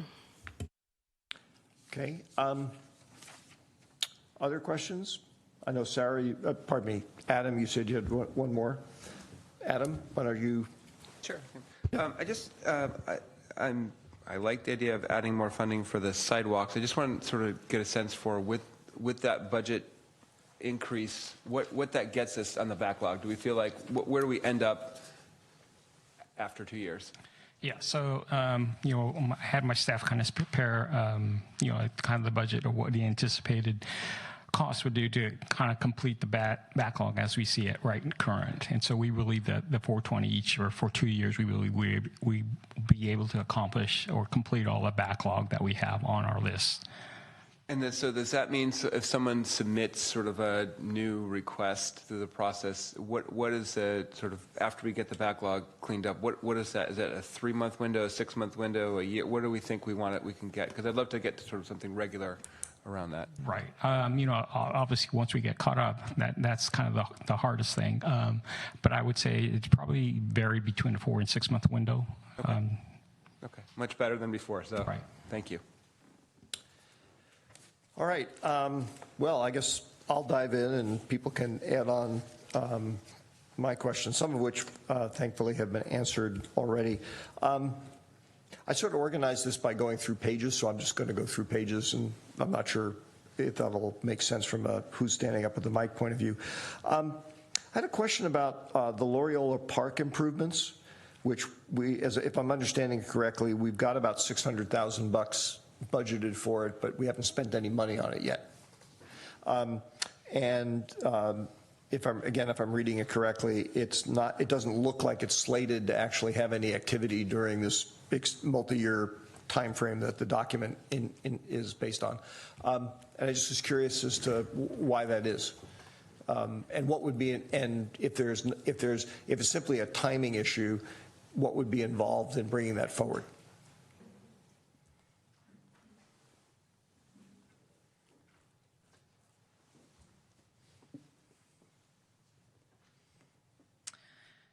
So from my understanding, because this was before, this was a few years ago, but the funding was received from a development project on the east side, and I can't, thank you. So it kind of has just been earmarked for Loyola for a few years, and in the most recent council strategic planning retreat, I was kind of waiting to see if there was any council priorities to put towards that park and that site for improvements. There also, if you are familiar, there's adjacent property is owned by the San Mateo School District, the Sequoia High School Union District. Right. And so just kind of waiting out to see where these pieces could possibly move into place for improvements to Loyola. So if that makes sense. That latter thing, no, I appreciate that, Amy. That latter thing, in my mind, might be a reason to sort of defer doing stuff. But, and again, I'm just expressing my perspective. Not like me not having mentioned it during a strategic planning discussion is because I was presuming it was moving forward in some fashion. Okay. And my recollection was that was a park in lieu fee, and it was really intended to, in part, augment the park, make it better, because there's going to be, 210 more households living within walking distance of the park. And so, to me, the timing of potentially of doing something for the park ought to be tied to the completion of the Transit Village apartments, which is imminent. Mm-hmm. So I'd like to get some sense from staff about, does the council need to say, yea, verily, we want this, make this a priority, or is it we don't have the resources to deal with this now, or what? Well, I think the original council direction behind that, and this money was an additional money above and beyond the park and lieu fees for the project, okay, that was specific as part of one of the deals for the neighborhood.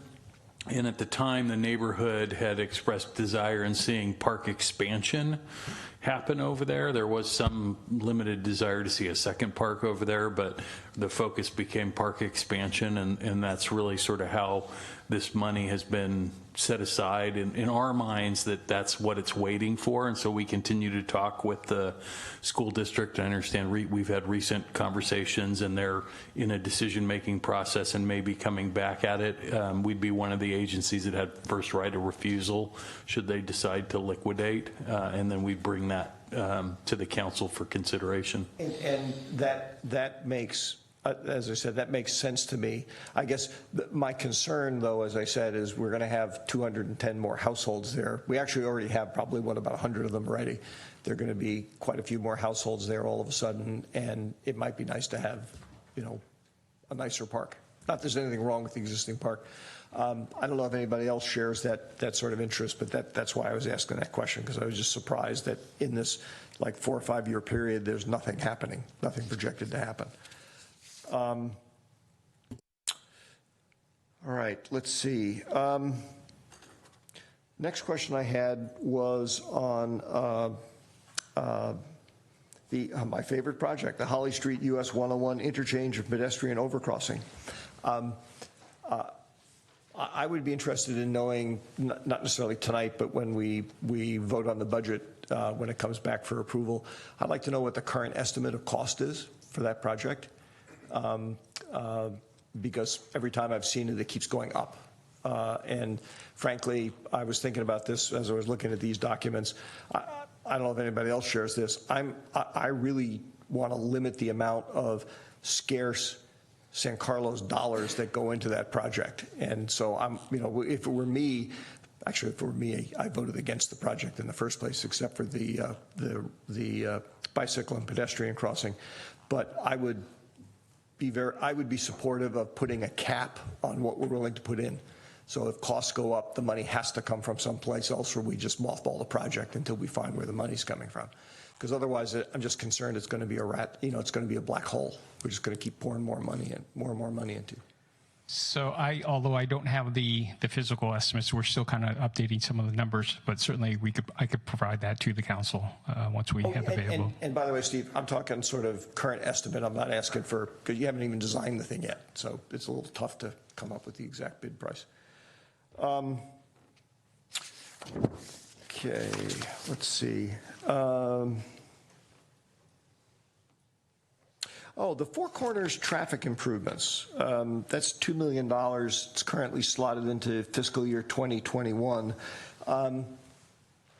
As I recall, the rate limiting step on that thing right now is that at least the San Carlos School District does not have the funds to be able to contribute its share to the project. And that may also be a true statement for the high school district. I don't remember. But is that sort of a current rate limiting factor? Well, I think it also includes us as well. I mean, right now we're only funding 50% of the study that the project is moving forward. So just recently we had the interviews of the consultants moving forward. So San Carlos as well as the city of Belmont will be paying, approximately half the cost of this study to perform the design. What would be, from a traffic circulation point of view, I don't think the situation there during rush hour has improved. I think it's probably gotten worse, if anything. So that would make it since the point of the project was to improve the flow through there, that would be a significant, for lack of a better term, quality of life improvement if we were able to do something. What would be involved in trying to move that project forward so that it actually was moving forward to implementation?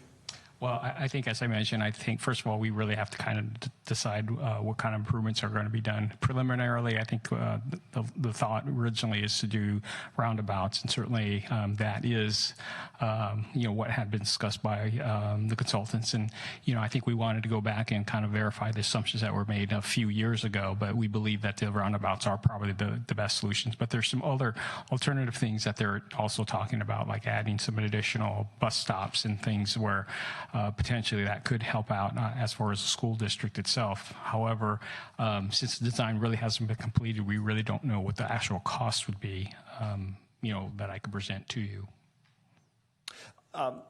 Understandable. I mean, the first stage would presumably be trying to move forward to finalizing a design of some kind. Again, I'd like to see us look at moving that forward, because when did you and Bob come up with that? That was like years ago. 3 years ago, something like that? It's been more than that.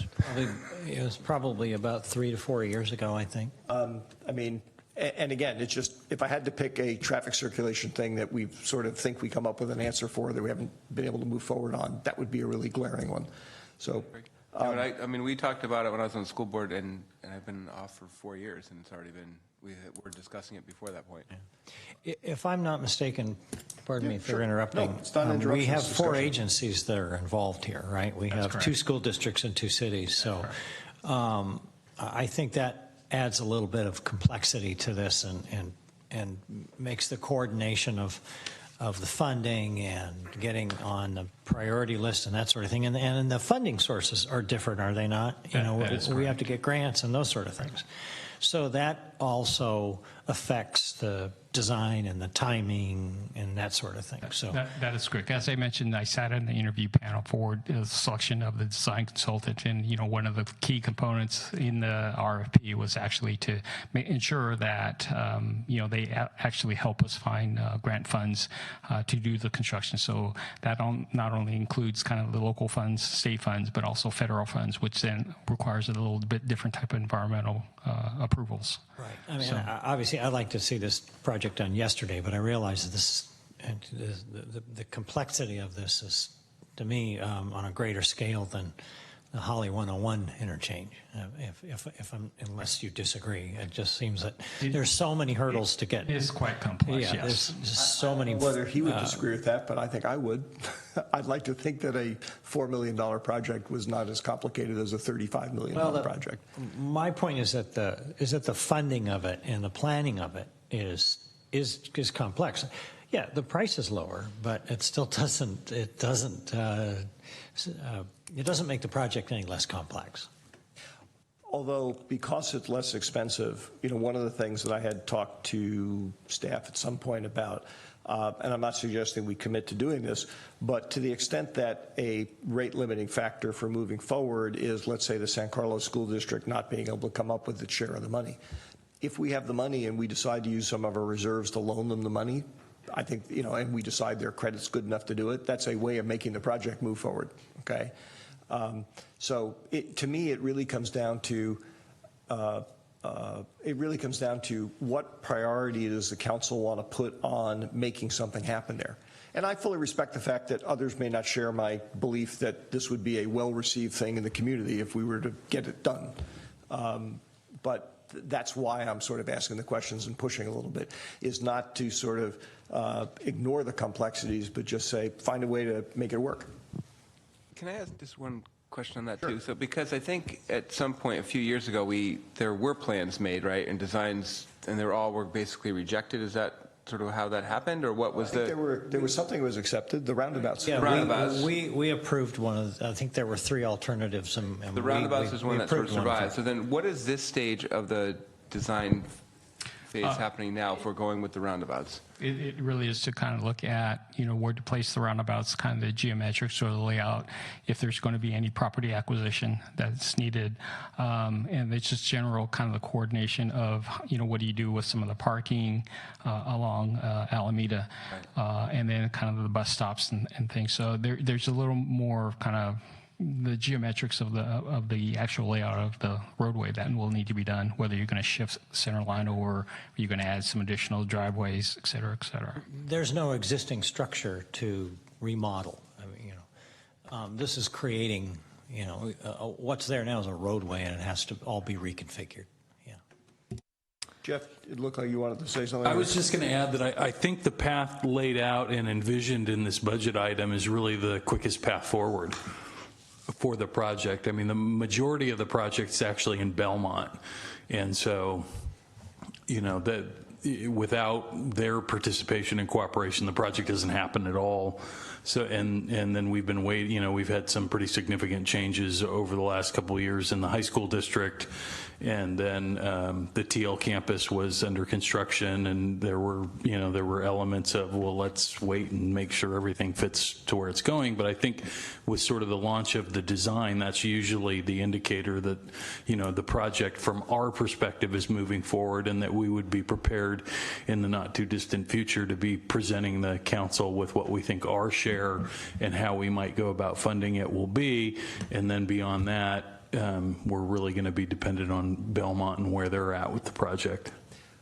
I understand that. I guess reacting to that, personally, I'd like to see us agendize a report from staff on where things stand with the other agencies. And with Steve, you were touching on, you think there may be some design changes that ought to be contemplated. I'd just like to get a sense of where we stand on it and what the timeline is and whatnot, and get an update on is Belmont not interested anymore? Do they have the cash?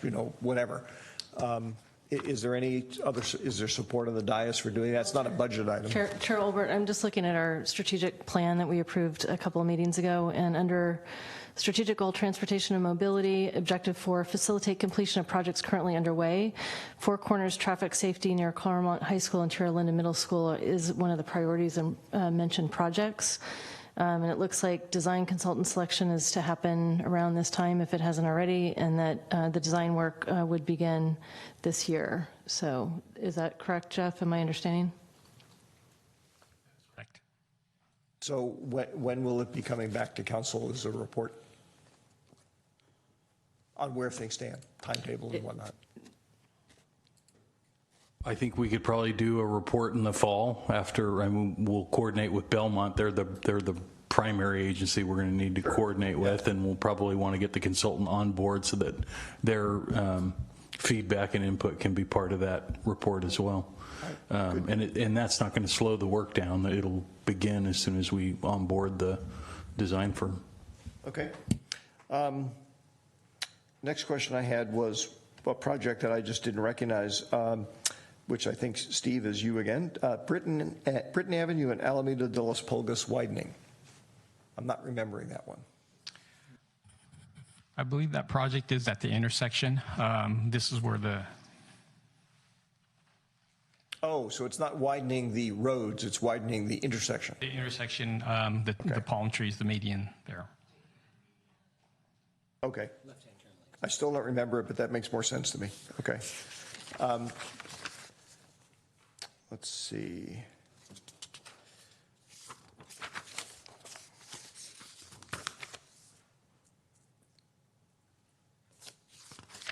That one was answered.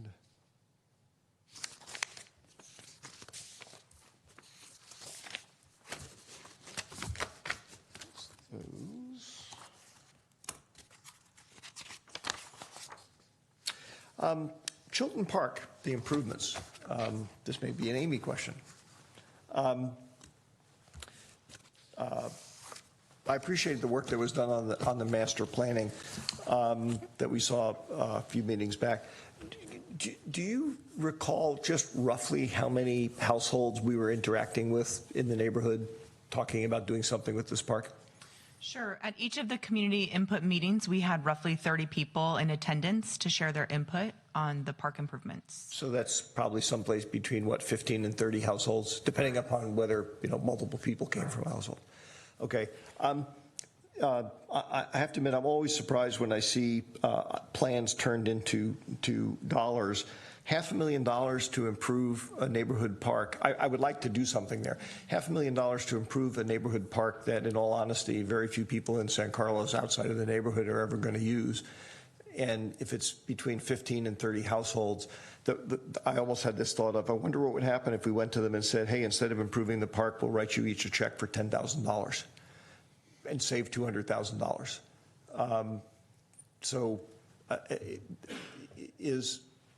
Is the $500,000 estimate, I mean, that's really what it's going to take to do something here? That was the estimate from the landscape architect who did the master plan design process with us. The improvements, I can go over the improvements again if you want. I can refresh your memory on the. Okay. No, it's more. I guess maybe for me it's be more a matter of I'm sure that the specific improvements were accurately converted into an estimate. It's more like, well, if I were to say that the money, it can't be $500,000, it has to be $250,000. What does that do to what do you lose? What alternatives do you have to necessarily think of? And it may not, nobody else in the dais may be concerned about it. It's just literally what struck me is I'd like to do something for the neighborhood, but that seems like a lot of money for a neighborhood park. Yeah, and just to refresh your memory, is this project did come forth directed by council at one of the budget sessions. It was pulled off the unfunded list and put forth with the budget for approval. And so that's how the process has continued to move forward. With that said, as we all know, construction prices are quite high in our area, and so that's also a factor in the price tag you're seeing. The state of California, as you may be aware, back in November, California voters passed Proposition 68, which is going to allocate per capita funding for park improvement projects. We're in the process of seeking out that per capita funding, which we could bring forth and put towards this project. And it's an unknown amount at this time, sure, which is why we didn't want to include it in the budget proposal. But that potentially could come back to counterfund some of the costs of the project. Fair enough. Thank you for sharing that. And again, I mean, this is a budget discussion, giving feedback to staff, so that my sort of feedback is just kind of looking askance at the cost of it. But if nobody else is bothered by it, then it's just me. So. I'm personally, when we discussed this about a month ago, I went up and walked in the park, and I'm happy to spend that money. I think that it's difficult to access from one of the roads. There's a steep incline. it's full of weeds. It's obvious that the neighborhood children enjoy it because there's a rock there that they all know to go and meet at. And I think Amy said it several months ago that there's a city initiative to have a park in every neighborhood in our town and a certain mile radius, right? What was the It's within to have 1 mile? park within every half-mile radius of a house. So, and I understand that there's going to be some engineering involved. It's going to be ADA accessible. So I'm personally happy to fund that. Okay. Just a quick question for Amy on this. The 500,000 is sort of a maximum amount. So you don't necessarily expect that the entire project will cost that amount? Is that a fair assumption? Correct. That was the estimate with contingencies, with design contingencies, with construction contingencies, all budgeted into this estimate. So every potential cost that may be associated with these improvements has been captured here. Okay. And the amount of funding that we may get from that state proposition, The minimum, a rough estimate of how much we might sure, get the from minimum allocated is 200,000. All right, so that significantly lowers the potential cost of this. Correct. That $200,000, I presume, is for the entire community. Correct. So it would be for whatever park work we were doing in the community, which we could choose to put all in this one. Correct. Okay. So I also had, the next question I had was about the sports field lighting. So, sorry, did you want to? No, do you want Oh, sorry, you're right. We'll save that one. Thank you, Sarah. Let's see, we talked about that. Thank you, Sarah. This may be an Al question. Wheeler Plaza, or I'm not sure if it's Al or Steve. Wheeler Plaza Garage Cameras Design Study. $100,000. I guess my basic question is, and I hadn't thought about this before, why weren't cameras included in the original design of what the developer was going to build for us? Or was it that it was always consciously expected that if we were going to have cameras, we were going to have to pay for it? I think, unfortunately, I was not part of the city when this project moved forward, but it's my understanding that, when this project was envisioned, I think the thought was not considered at that time. However, upon further review, once you start walking in the various floors, there are a lot of little nooks and crannies and things that, when you look at it, areas are certain might be a little bit darker than you had expected. That we really felt that the cameras would have two benefits: one, safety, mainly safety and security, and just provide. I agree 100% with that. I'm not opposing the idea at all. I guess maybe this is a way of saying, not that we are in the business of building lots of parking garages, but the next time we have somebody build a parking garage for us, I think we ought to make sure they put security cameras in for us. Because this is just a study. I imagine the all-in cost after all is done will be several $100,000. Yes, you are correct. Right. So I'd rather have somebody else pay for that who's making tons of money off of their development. Can I add to that point too then? I guess if there's an issue with the lighting, who's responsible for that? Wouldn't we want the developer to go back and put more lighting in too? Good question. I don't know. I believe that, the lighting and the design that was approved by the city, but as I mentioned, there are some little nooks and crannies in the back that we had not anticipated. Love to go back to them and find out, since, the cameras only do so much if there's still dark areas that aren't lit. So I think improving the lighting would be something we want to look at as well, or have the developer go back and look at it. I don't want to put words in the dais' mouth, but I think the message I'm hearing is that there's some interest on the dais in having staff go back and push these guys to fix a problem or contribute to fixing a problem or whatever. See what we can do. Is that possible? It's always possible to try, but it is our design, so I'm not optimistic. We approved the design, the council approved the design for the parking garage. In other words, we agreed already to the condition that it's in when the design was originally approved. You're absolutely right in what you said about the cameras. This is a lesson we've already learned when we walked through it the first time. The lighting, and we are planning on making some improvements. We'll reach out to them, but we'll see. Thank you. Appreciate that. I know I've said this before in a different context or proposed it, and there wasn't really much support for it. These types of things are exactly the reason why I really think that major projects, there really ought to be an after-action review, and we ought to write stuff down. Because, I mean, let's be honest, nobody in this room, the next time San Carlos is involved with building a major parking garage, there'll probably be nobody in this room here. Okay, and there's no guarantee that if there was a file that somebody would read it, but at least they'd have a fighting chance. So we could actually come down learning curves rather than constantly regenerate them. So if nothing else, I hope we will write something in the file about security cameras are good things in parking garages. And by the way, as regards lighting, when we were talking about Wheeler and the lighting and security cameras, I've had a fairly perennial concern. I don't remember the name of the lot, but the one that's down by Bianchini's, the public lot there. In all honesty, most times when I go through there in the evening, over 80% of the lights are out. I don't know if they're burned out or turned off or somebody didn't like them or whatnot, but it bothers me. I mean, that's a generally more lit area than a parking garage, but lighting is cheap for security purposes, and I'd just like that problem not to happen again. So if the lights are out, obviously we'll take care of it. So let me have my staff kind of review that.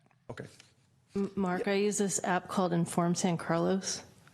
When I'm out and about, I'll take pictures and file a report. It's super handy and faster than making a Facebook post. I have an Inform San Carlos app too. I sit in it once every 2 weeks. Thank you, Laura. Okay. Let's see. That's that. Talked about that. I think there was a question about this next question I have, but I'm not sure I quite understood the answer. It has to do with the sewer system rehabilitation program, where we're asking for basically $1 million in each the current budget year and the upcoming budget years to do some additional rehabilitation. Two questions. One is that contemplated in the sewer rates that we just approved? It is. Okay. So there's no additional funding currently needed for that. How close does this get us to, what's the right term, having a reasonably non-leaking sewer system? Well, I don't mean to imply that it's leaking. I just remember historically that was the problem we were trying to solve. Right. Because it's an old system. And so, typically most sewer systems have, as you mentioned, they do have a certain amount of leak. And as you kind of go through the process of actually rehabbing or replacing the pipes, the pipes that you didn't touch, they're getting years older as well. So, but basically the $6 million, additional $6 million each year for the next 4 years. That would certainly help a lot as far as moving forward. Will it solve all our problems in the sewer system, collection system? No, it will not. I think we were probably 7 to 8 times where we would have to get to. I mean, and a lot of it, we have already taken care of. I think we had mentioned earlier in some of the previous council reports where, we have, as you recall, come out of the consent decree, and a lot of it is a result of kind of, taking care of a lot of the pipes, the Category 5 defects that we've seen. What this will really do is to actually start moving forward where we start performing a little bit more of the Category 4s, Category 3 defects. But still realizing that you're always continuing going to have more and more pipe failures over time. So I guess the best thing is it's certainly going to help. Is it going to completely solve our problems? No, it will not. That's fair. Let me ask the question in a little bit different fashion. You obviously saw a sufficient need to ask for an additional $1 million a cycle. Okay, is that making you? if that was approved, would that make you reasonably comfortable at night when you're sitting there getting ready to fall asleep? Or is it more like, oh my God, I really need $3 million a year, and all I could get away with asking for was $1 million? I'm just trying to get a sense of how. No, the additional $1 million a year, that certainly would help up quite a bit as far as, improving our overall system. Certainly there's a lot of work to be done, but certainly that will put a big, a dent in improving our collection system. Okay. Remind me after the meeting to tell you about the SI. Let's see. That's that one.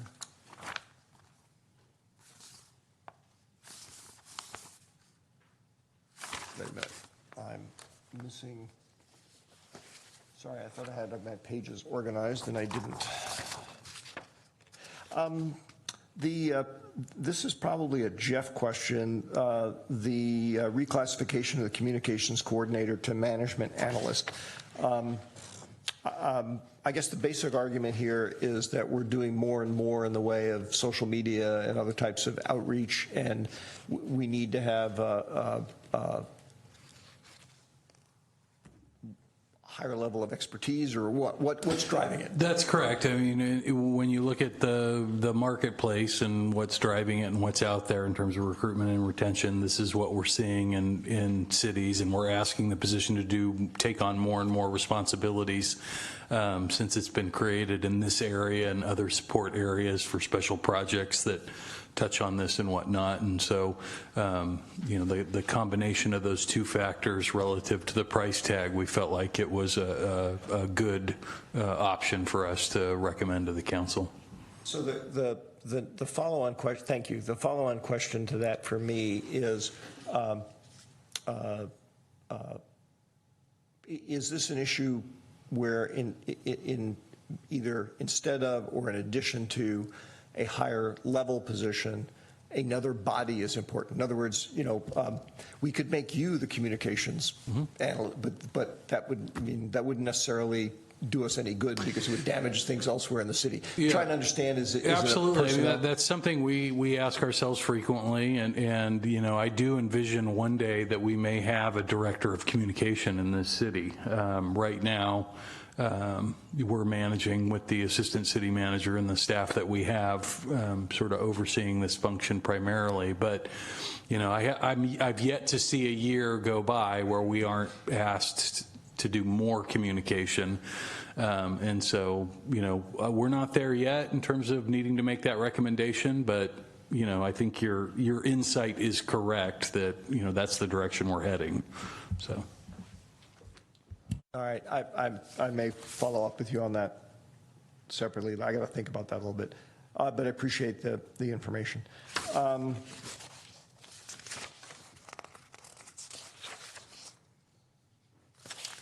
one was addressed. Oh, Steve. Sorry, as I said, I wasn't organized by person. I was organized by sort of category. The additional full-time civil engineering assistant. Yes. Understand the logic. Yes, we keep layering more and more capital projects on you, and they have to get done somehow. Yes. Question I guess I have, because that is an ebb and flow kind of thing. Is it either possible or desirable, instead of it being a full-time position, that it be a contract position? In other words, still have the position, but just not have it as a full-time position. Not have it as a regular employee position. Sorry. Certainly that's a possibility. And certainly we could, if that's kind of the direction of the council, we could do that. However, one of the benefits that we always found, or I've always found, is actually having permanent position is, you tend to get, for lack of a better word, better loyalty from that permanent position, where basically you kind of train them to do the things that you want them to do, or perhaps to put a better way, to do it the San Carlos way, but something that it's a little bit more acceptable, something that we're used to seeing, and as compared to bringing in a contract person where they fully capable, registered, they have all the credentials. However, they look and do things perhaps a little bit differently because that's the way they were trained, perhaps in their consulting firm. And so sometimes there's a little bit of untraining, if you will, or, they may see something a little bit different than how we want them to do it, and so they take the initiative to go down a path that we really don't want. Obviously, we do have the control since we do have that contract, but as I mentioned earlier on, is a lot of times you do have that loyalty from the permanent position that you could train them and grow them. Certainly what we're finding here, and I'm talking to all my colleagues in the Bay Area, it is really a difficult proposition to kind of hire and actually keep a contract position in this. Yeah, and so we really feel that having a permanent staff position would be the best benefit for us, because it has the history, or as that person grows, you kind of continue history. Some feedback or my own perspective on that. Just as an aside, you actually were touching on sort of part of the reason I may look at it a little differently than you do. I was trained years ago by my HR vice president. There is no such thing as a permanent position, okay, because all positions are subject to whether we actually need them or not. So just to be careful about that. What I worry about is hiring somebody. There's sort of a commitment being made there, okay, that you don't hire somebody one day and then 3 days later say, oh, turns out the economy's changed and we don't need your position anymore, you're laid off. And so my bias in those situations tends to be that hiring somebody into a regular position as opposed to a contract-based position is more of a lagging indicator. It's like, hey, things have been going really well. We need this position for a long enough period of time, and it looks like it's going to be like that going forward, that let's convert it, okay? And admittedly, I wouldn't, you can't draw parallels across wildly different disciplines, but we do have some very long-term contract employees. I know Al has at least one who within this Al's sphere of operations, I think probably has helped define what the San Carlos way is, okay? So my own instinct would be, I know you've got the work. I'm happy to pay for the work to get done. I just personally would be more comfortable if initially it wasn't with a full-time regular employee. That's assuming that you can even find somebody on a contractor basis. I don't know how anybody else feels about that, but that's my sort of feedback on that one. There's one issue too that Stephen didn't touch on that Rebecca maybe could add more if you want to get in more depth. But PERS has really kind of cracked down on the different types of job responsibilities within the municipal sphere of what can and can't be contracted at different levels. Higher level work can, and design work and those kinds of things, but more day-to-day work, they've really dialed the rules up to 10 to prevent us from doing that. In fact, seems like every year there's about 10 bills in the state legislature that try to take it even further.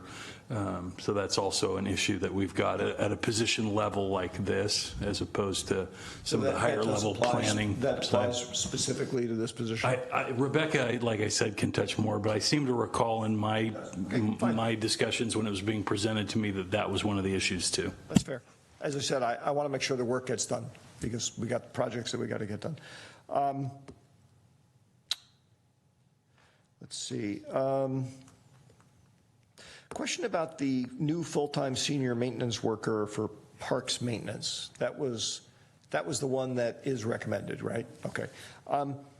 The question I guess I had there, Steve, is when I was reading the description of what the position would do, I was like, wow, that seems like an awful lot of territory to cover for one person. How does it get handled now? And maybe the answer is it doesn't get handled now, in which case that's why we're hiring the position. Well, it currently, you're right, it doesn't really get handled, although the assignment actually goes to Lou, the superintendent, and so obviously he has wearing many different hats, and he just can't cover the ground. So basically, like with the Eaton Park stuff that yes, we've all been, okay. So one of the things that he kind of really stressed to me is all the kind of work that Chief Pooch is doing, and all the others where we're having the hand crews, we're dealing with the goats, we're dealing with a lot of different things out there. There's a lot of coordination that obviously if Lou's focused on that, he's not taking care of all the probably 100 other things that he's supposed to be overseeing. And so one of the concerns that we had is all this great work that we're doing to kind of deal with a lot of the fire mitigation. If we let it lapse and it goes back into what it had been, we're not really getting that protection that we really want. And so actually having somebody assigned to this, where certainly they could pull from other staff members within the corporation yard to kind of assist, or whether it's actually to move in contractors, laborers to kind of help move some of the material out. So although won't actually be doing a lot of the hand labor, but be doing a lot of coordination, or if we have to do any bringing in equipment, chipping equipment, kind of coordinating. So that's not something that we could actually just give a maintenance worker. It's assignment that it does require a certain amount of oversight. Thank you. That's actually a good segue into the second question I had about this. A lesson I learned many years ago at a company I was at, where we hired our first director of information technology. Previously, the job had been being done by our controller, who's actually very adept at it. But a really interesting thing happened. We hired a director of information technology, and our IT expenses went through the roof. And the guy wasn't doing anything wrong. It's just that what happens is when you hire an expert in an area and you task them with doing stuff, your costs in that area go up because they do things, they know to do things that amateurs, for lack of a better term, don't necessarily do. So, and maybe this is a Rebecca question. Have we allotted in the budget incremental costs for the outside contracts and whatnot, that this position, if approved, is going to say, hey, we need to do this, we need to do this, we need to spend money here, we need to spend money there? Yes, there's already money in the budget for those outside contractors. Council approved that additional funding last year. Oh, so so that money may not have been being spent because there wasn't somebody there to oversee the contracts. Right. Okay. All right. So it's covered one way or another.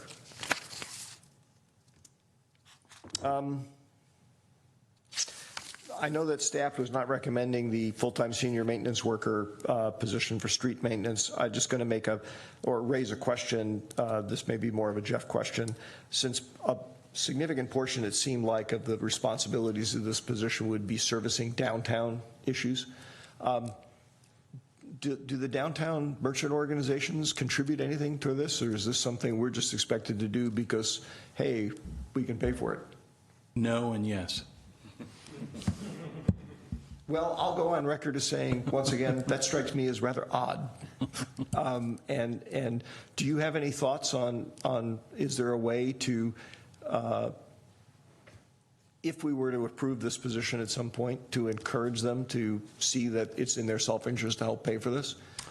Well, I mean, I guess we wouldn't approve it unless they did, I guess. Right. It's always been a very difficult conversation talking to the property owners and the businesses downtown about getting a financial investment to help offset what we do down there.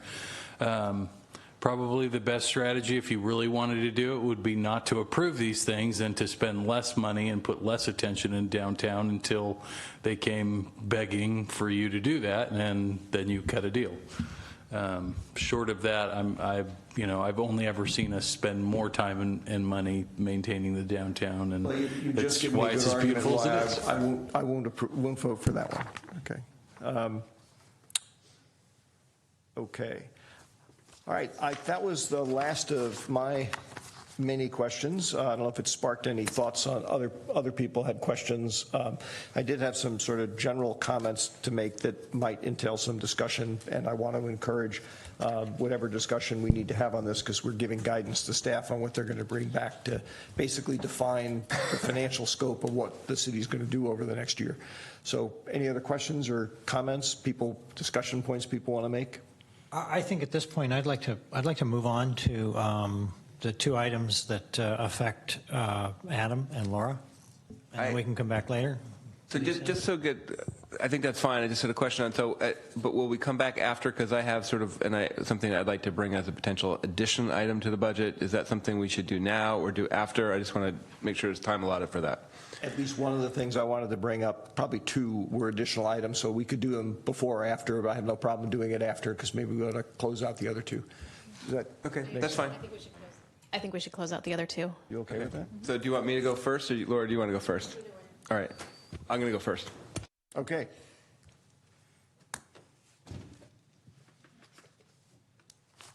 Where will you be so we'll know where to find you? Right out there. Okay. Don't listen at the keyhole. Yes, sir.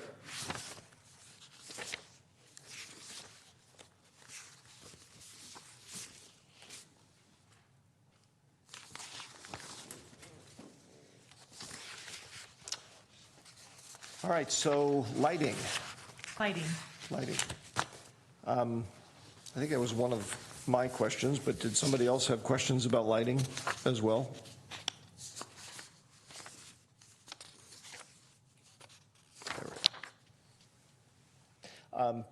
If not, I mean, the question I had was, if I'm understanding correctly, staff is asking for an additional $350,000 above what we had last talked about. Correct. So Okay. let me kind of give you the most up-to-date numbers that we have as of. And if you could also, the question I was going to ask is, what drove the increase? So right before all of this budget was prepared for council, the 100% cost estimates from the engineers came in right at $2 million. As you can see, we currently have budgeted $2.2 million. The additional request, and we did post the RFP last week for construction. So the request that you're seeing there is for any possible contingencies that may come with the project being bid. We wanted to kind of add additional funding in there so that the bids coming in would fall within this budget. Is that because as we move closer to the formal bid process, the sort of basic costs were going up? Because I presume there were contingency elements in the earlier numbers too. So Correct. it sounds like something else is Correct. just got more expensive or what? I guess in the terms that I can put it is just a cushion for when the bids do come in to make sure that we can continue to move this project forward.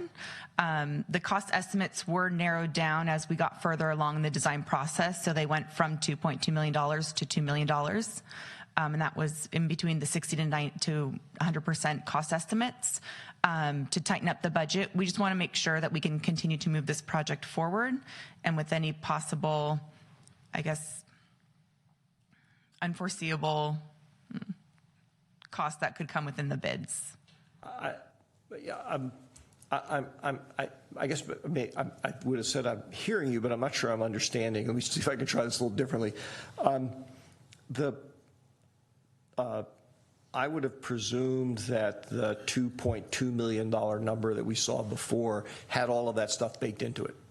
Okay, had contingencies sufficient to get us. That's what an estimate is, Correct. right? And that was our estimate just a year or so ago. And so that was proposed with the budget last year. Okay.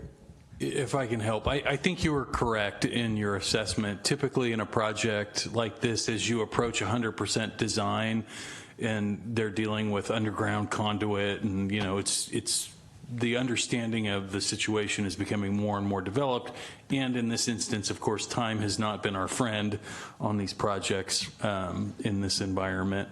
It's drove the construction costs up a little bit and eaten into what we thought would be contingency money. So, and I think that's what you were getting at. So. Yes, and I should have been clear. What I was concerned might have been happening is, I don't know if you were, I know you weren't in your current role. Some years ago, we had that library modernization project. You remember that one, Jeff? And basically, part of the reason the cost went up there is because during the design process, I'm going to say the library, whatever the oversight group was, just decided, oh, it would be great to have this and that, and we need this stuff, and we need this stuff, and all of a sudden the cost went up. And it's always possible to make costs go up. Mm-hmm. Costs going up because economic forces are driving them up is one thing. Costs going up because somebody has a great idea saying, oh, I didn't think about this, but this would be really nice to have, so I'm just going to put it in the design. That's something where I start having a problem.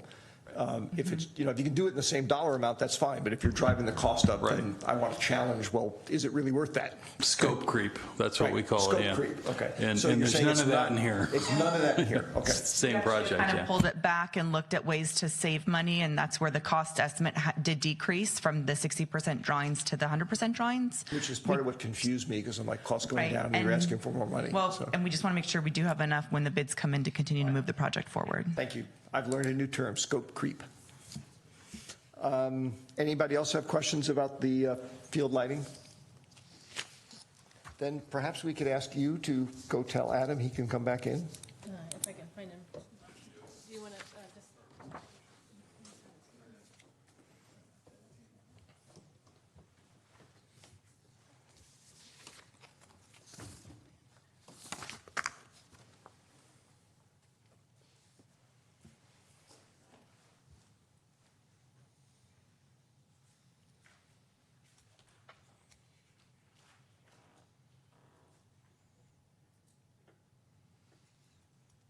I'm always amazed that when we're talking about budgets, there's hardly anybody here. Such an exciting topic. Well, it actually is in a way. It sort of limits what we can do for the next year.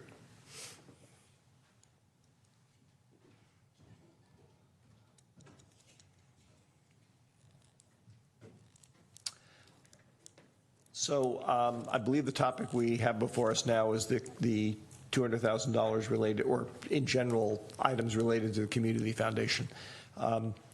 Does anybody have any questions or comments to make about that? I have a comment. Please. So I would like for my colleagues to consider pulling out this item for now. The $200,000 is something that I'm not comfortable approving at this moment. And it's not because I don't believe in the Community Foundation. I think it's a great thing for our community. I want to set it up to be successful. And I think what we learned from the last presentation, that there's still some work to be done in this area. I think that there's some big steps that we can still take regarding, the formation of the foundation, working on the endowment, I think is important work to do. But I haven't seen a list of the expenses or a budget for what this $200,000 would be used for. And for that reason, I'm very uncomfortable with approving these public funds without knowing exactly if it's going to grant making or exclusively marketing.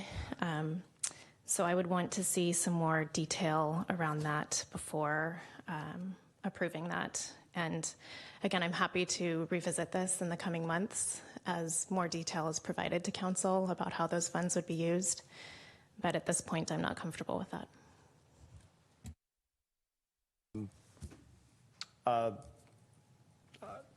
Comments on that? I had something. Go ahead, Ron. This is open mic time. Yeah. Just jump Okay. in. Thanks. I agree with Sarah. I'm ambivalent about this ask right now. Not that I might not be in the future, but the Community Foundation is all about engagement. It's all about community engagement, and the organizers of this are still in that process of community engagement. And so, like Sarah, I want to see more progress made. I want to see their plans a little bit more fleshed out. I want to see all the stakeholders, potential stakeholders in this process, complete that process so that people feel listened to, that their input has been taken into account, and that the foundation, and I realize that there were even questions about what we call it, but right now we'll call it the Community Foundation, that when it is to its sort of fully baked form, then we can consider something like this. So it's not necessarily that I oppose it. I just think that we need to be a little bit more patient with the process, let the process work itself out, and then we can revisit the issue when it comes back, maybe in the fall. And I don't know if that's when it happens, but I don't want to put a timeline on it because I want the process to take as long as the process needs before we take a look at it. So that's how I feel.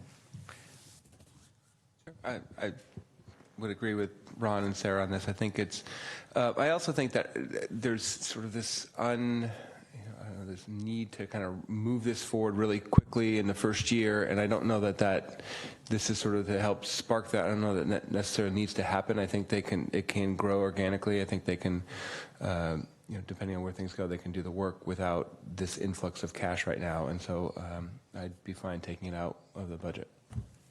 I'm sorry, Mark, I just want to go another comment. This is not to be too critical of Cameron, because we asked him to do more engagement, and he is doing that. And we have gotten feedback to that effect. So I commend him for that. And I think he is probably, having sat up here for 4 or 5 years, he understands the process, and he's very committed to it, and I think he'll do what needs to be done. I guess the point that I would make, and I think it's been pretty clear, I'm going to end up on the short end of the stick on this one, which is fine. But by my count, we've potentially included several $1 million in the budget for things that we haven't defined yet. I think Al has 2 projects for almost $1.6 million. There's a few other projects in there as well. The reality of the way we do budgeting is budgets are, in a sense, somewhat more than an earmark and somewhat less than here's a check, feel free to spend the money. Now, it's certainly true that the council can, at any time, totally outside of the budget process, say, hey, we want to spend X dollars on Y project, and we have the money, or we can get staff to find the money, and then we can do that. But I guess I'd ask my colleagues to remember that that's really what we're talking about here, is whether or not at some point in the next year, between now and June 30th of 2020, whether or not we think the Community Foundation will be along to the point where they would have provided enough information that we would be okay giving them, whether it's $200,000 or $100,000 or $73,000 or whatever the number is. So that's one thing. The other thing I think that I just would remind folks is I think one has to be cognizant of the messaging that's going to get dovetailed into this, which there may be ways for us individually to reach out to members of the Community Foundation and guide this, sort of independent of whether or not we were to agree to give them some money. Saying that we don't want to put it in the budget sort of is saying, well, gee, are they actually going to come through with the $2 million endowment if we do all the other work that we said we were going to do? Well, maybe they are and maybe they aren't. And if maybe they're not, well, then why do I want to sacrifice significant portions of my scarce personal time working on this thing that I've been working on? So that's something else to think about. That you can inadvertently send a message that may not be the message that you want to send, or maybe it is the message you want to send. I don't know. Well, let me respond. First of all, the other asks at this meeting tonight are long planned, long researched, long needed. These are things that we've known about for a long time. Things that we put in the budget long ago. The Community Foundation is a relatively recent development. We haven't talked anything. I haven't personally questioned the endowment itself, and I support that, and I'm behind it, and I think that the people who are involved in this project know that. But I think we're really talking about 2 different things, Mark. We're talking about capital improvement projects. We're talking about recreational needs of the city that have long been on the to-do list. This is something that is brand new, and I think it's a relatively small amount of money in the grand scheme of things, but I think it deserves just a little bit more time to grow and mature in its development. Let me respond to that. I hear what you're saying, and I agree that, Ron, that a lot of the money that we're talking about is for capital projects that have been thought about for a while. But the $1.6 million that I mentioned specifically actually have only been thought about for maybe 3 months. because they literally weren't on the council's, they weren't on staff's radar because council hadn't directed staff to think about them until I'm about sorry, 3 months ago. what was the 1.6 million you're referring to? $800,000 for the downtown plan and $750,000 for the housing related plan. Those all came out of the strategic planning discussions we had earlier this year. And I'm not disputing them. I support them. I think they're good things. I'm just saying that those are examples of we're not hesitating to do that, even though, as you heard when I was talking to Al explained, yeah, we don't necessarily have the plan totally schemed out for how we're going to spend that $800,000, but we just know in general that whatever you guys ask us to do is probably going to cost about $800,000. So I just want to clarify that they are equally recent things. Well, no, in fairness, I mean, the first time I heard about the Community Foundation's ask was, I think, in April. So it's only a month old as opposed to 3 months old. Mark, I would just add, I don't think that this is implying, at least for me, any concern about the foundation moving forward, them doing the outreach or the endowment in any way. It's more just this, let's get the thing started, let's deal with the endowment, and then we can worry about next steps after that. I think we're sort of putting the cart before the horse on this a little bit by we're going to approve funding for something that doesn't even exist yet as a foundation, and let's deal with the endowment with the creation first, and then talk about other expenses. Okay, that's fair. how I look at it from that end. Personally, since I support, and I'm not trying to say anybody doesn't, since I support what the Community Foundation is trying to do, I'm gratified to hear that. Then let me just leave it as we all reach out talking to various people, if you get a sense, kind of like when I made in the comments I made earlier today, at our last meeting when I made the comment about, gee, we should look at offsets to budgets. And the reaction was, oh my God, he wants to cut the budget. Okay, people interpret stuff the way they're going to interpret it. So if you start hearing stuff like that, then I'd ask you to react to it. Okay. And I think that's why I wanted to state here, because I mean, we're recorded. Hey, I have no concerns with the Community Foundation moving forward or with the endowment. Let's get that finished up first before we look at the next steps. Yeah, and just to add on to Adam's comment, if the Community Foundation comes back in 3 months and says, we've talked to everybody and we hear that support, and people say, look, we're good to go. I won't have any problem with approving the extra startup costs. So to me, it's just a matter of having that sense of completion of the process. And if that process takes 3 more months, great. If it takes 6 more months, it takes as long as it takes. So what I'm saying is I'm going to be flexible on it. Okay. And I'm glad you made that comment, Ron, because it reminds me of something, just as a courtesy to the volunteers who are working on the Community Foundation. I want to make sure that we are collectively being clear on what we would like to see happening. I'm not putting words in anybody's mouth, but for example, Sarah was talking about how, and I share these concerns too, Sarah, that asking for simply $200,000 without at least a budget behind it about where you're going to spend the money, that's kind of a big ask, right? It's like, hey, give me a $200,000 check and wish me luck. That's one kind of working things out, is like, okay, what's the plan for it? Or is the plan that we're talking about that we want them to work things out so that the next time it comes before us,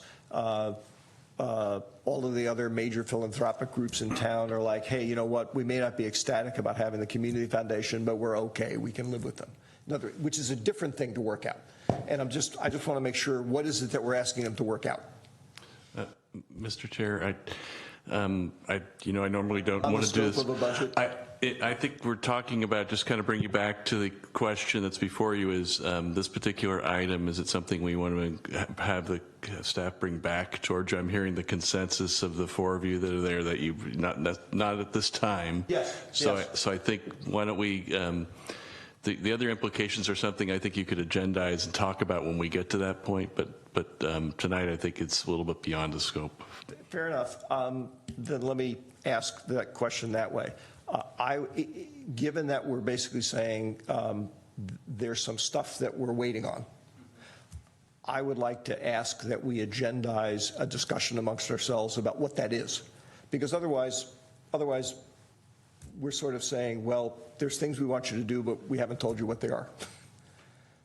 They being the Community Foundation. So I'm asking to agendize the topic. Yeah, and I think that, it's kind of unfortunate that we had such a big shift in our city council from the time that it was approved to now. And I hear you that perhaps there's some new ideas and opinions on what should happen. So I don't know if, Greg, we can talk about putting that on our retreat at some point. I think it's the path you want to take is fine, and I think the timing of having it. I'm not sure when our next retreat is, but we're looking right now for dates in June to do the mini retreat. So if that's something you want to put on for that, would be fine. Discussed at that. Not that I object to having it on a retreat, but why could we? I mean, I personally would be happy just agendizing a discussion about the Community Foundation, which could encompass everything from the thing I was talking about, which is, okay, what are the sort of blanks that the council would like to see filled in before we move forward, up to and including, should we even continue going down this road? I mean, whatever my personal opinions are about that, I have no problem with the council different council changing directions and saying, I don't want to do a Community Foundation, okay? That's what I'm at. I mean, but rather than do it at a retreat, why don't we just agendize it at one of our next meetings? I guess I'm confused because I thought at the last meeting we kind of gave them direction of things that they needed to work on and come back to us. So can you just, as long as I'm not out of scope here, Greg, like what specifically, or what do you want from them? I think that is where I was drawing the line is kind of we're starting to talk about what we want from them, and just because it's not really in the context of the budget. So I mean, you certainly can put it on an agenda item, a general discussion, and the alternative would be to just at the mini retreat next month we could talk about it, and that's an agenda setting exercise itself. So, and I was just thinking, Mark, Mr. Chair, that timing might be consistent with what some of the things you were talking about when the foundation gets more organized and fleshes out. I mean, so it's either way you can do it. It's a matter of what the council wants to do. Yeah, sure, go ahead. So we put it on the mini retreat agenda and have a discussion, but that discussion may turn into a desire to have an agenda item where we talk about more specifics. I'd be more comfortable having a general discussion at a mini retreat and then decide how we want to agendize it later on. Would that work, Greg? Yeah, we would definitely, so one of the things we're also going to talk about, I think, at the mini retreat, at least I'm going to suggest, is how we agendize items. And so that part of it, what kind of information that you feel like you need in order to agendize something, and the process of having those items on the agenda would be one of the items you discuss. And then, getting some general direction and with the public involved about what do you think you want to have for us to prepare for an agenda item, I think it would be appropriate at the mini retreat. What you can't do at the mini retreat is have an in-depth discussion. So that's, I think, Mr. Chair, is what you're... That's what my... Ron, I don't have a problem with your suggestion. I don't have a problem with doing it at a mini retreat or doing it at a meeting. What I was trying to encompass, based on Sarah's most recent comment, was from this side, I thought I heard some, and from Sarah too, some concern about, specifically related to the $200,000. There were some things that people wanted to see. And so another way of putting my idea in words is, okay, let's agendize what those things ought to be, okay? Let's agendize the discussion so that we could tell the Community Foundation people, here's the things on that particular topic related specifically to the $200,000, what we want to see, okay? And then in fairness to Sarah, she brought up the issue about, gee, different council maybe wouldn't have done that. I'm not trying to put words in your mouth, but now I have to try and subsume also the whole idea of whether we even do this. And so that's why I made a suggestion for agenda topic that might be kind of broad. Can I just clarify? Sure. So I started my comments saying that I support the Community Foundation and I support the endowment. Oh, okay. I think both of those things are great ideas. But again, they're going back and doing a lot of community outreach. And I think that there's just a significant amount of work that still needs to be done, including bringing a budget for this $200,000, which they agreed to do during their last presentation. Yeah, and you know, the more we talk about it, the more I'm thinking of my objection isn't so much with the $200,000 startup cost, it's with the timing of it. Now, if we want to talk about it at the retreat and sort of set some general ground rules, what I don't want is to have, we agendize this and then we kind of make up the ground rules as we go along. You know, I mean, we have given the committee that's forming this foundation a wide leeway to create it and come up with their game plan, and they've mostly done that. I just think they still have some more work to do, and I'm happy to agendize it, but I don't know how much else. What else are we going to talk about? We're just talking about startup costs. I'm not sure I want to dictate to them exactly how I want to spend that money on the startup costs. To me, it's always been about the timing. Okay, all right. Well, then why don't we leave it as a topic that we'll talk about at the mini retreat? And it may be that we decide that there isn't anything further we want to do. I'm okay with that. I'm fine with that. Sure. Is that okay? Yep. All right. So I think we can get Laura to come back in. Thank you, Amy.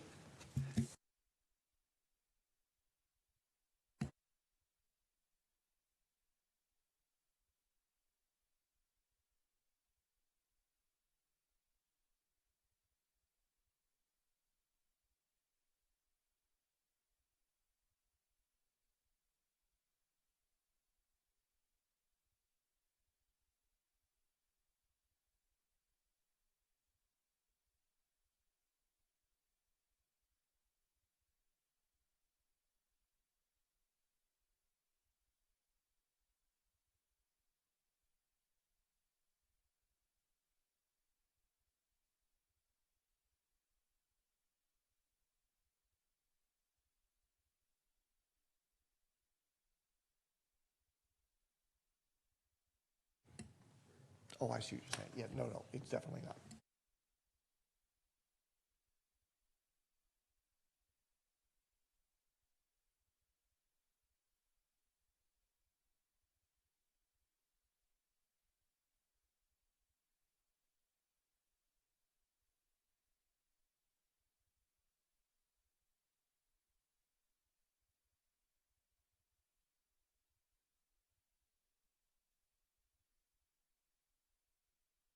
Can we assign her something while she's not here? Can we put her on a committee?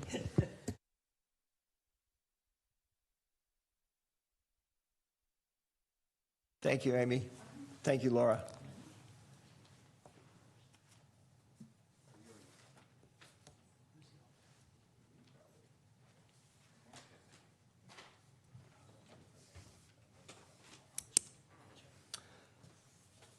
All right, so we're going to complete we do have a public comment, which I will get to, but I want to complete the dais discussion about the budget study session item. I know, Adam, you said you had some comments or some additions you wanted to make. I know I had a few, others may have as well, so why don't you start? Happy to go first. I think just the one item I was interested in trying to potentially add to the budget was to add another police officer downtown who was, I think I brought this up at one of the mini retreats, to sort of be more of I would call it a pedestrian, not in a car, just given some of the public safety and the pedestrian safety issues I see downtown, people making U-turns, not stopping for people. I know that the officers or not sworn officers doing the parking enforcement aren't able to write tickets for those sort of things or enforce that, and I just think we need that from a public safety standpoint. I'd like to look at considering adding that to the budget. I would, that was actually one of the things I was thinking of as well. I think the way the way I was visualizing it is, it wouldn't have to be a 24/7 shift thing. It's mostly daylight hours, and it was sort of put somebody on one of our scooters doing nothing except going up and down Laurel Street handing out tickets as needed. It might pay for itself. No. Chief Rockhouse told me that never happens. Okay, but I'd certainly support that. I don't know if anybody else does. Oh, well, before I think about supporting it, I just want to get some feedback from Jeff. I know that Chief Dury isn't here, but what's our budget look like for additional law enforcement? I don't quite understand what you mean. What does the budget look like for additional law If we're talking enforcement? about adding an additional position, we're talking about adding to our contract with the Sheriff's Department. Let me spin it a little bit differently, because you're not approving this idea tonight. What you're asking us to do is present you with to answer the question that you're asking me right now. Yeah, as part of the budget adoption process that would come forward, and we'd likely show you a couple of different options. Okay. Different days of the week, different types of position, to try to give you a sense, because it's not going to be cheap. I mean, it's going to be probably a couple $100,000 a year as a minimum. A full-time police officer, that's a 24/7 police officer, which takes more than one person to work 24/7, is more than $1 million. So this would be a subset of that, probably more in the $200,000 to $400,000 range. But we'll give you some options if the council's interested in seeing that as part of your budget adoption packet. I appreciate the clarification, because really what it is do we want to task staff with coming back with information on this, which we will then use to decide whether or not we want to put it in the budget. Right. It's not actually putting it in the budget.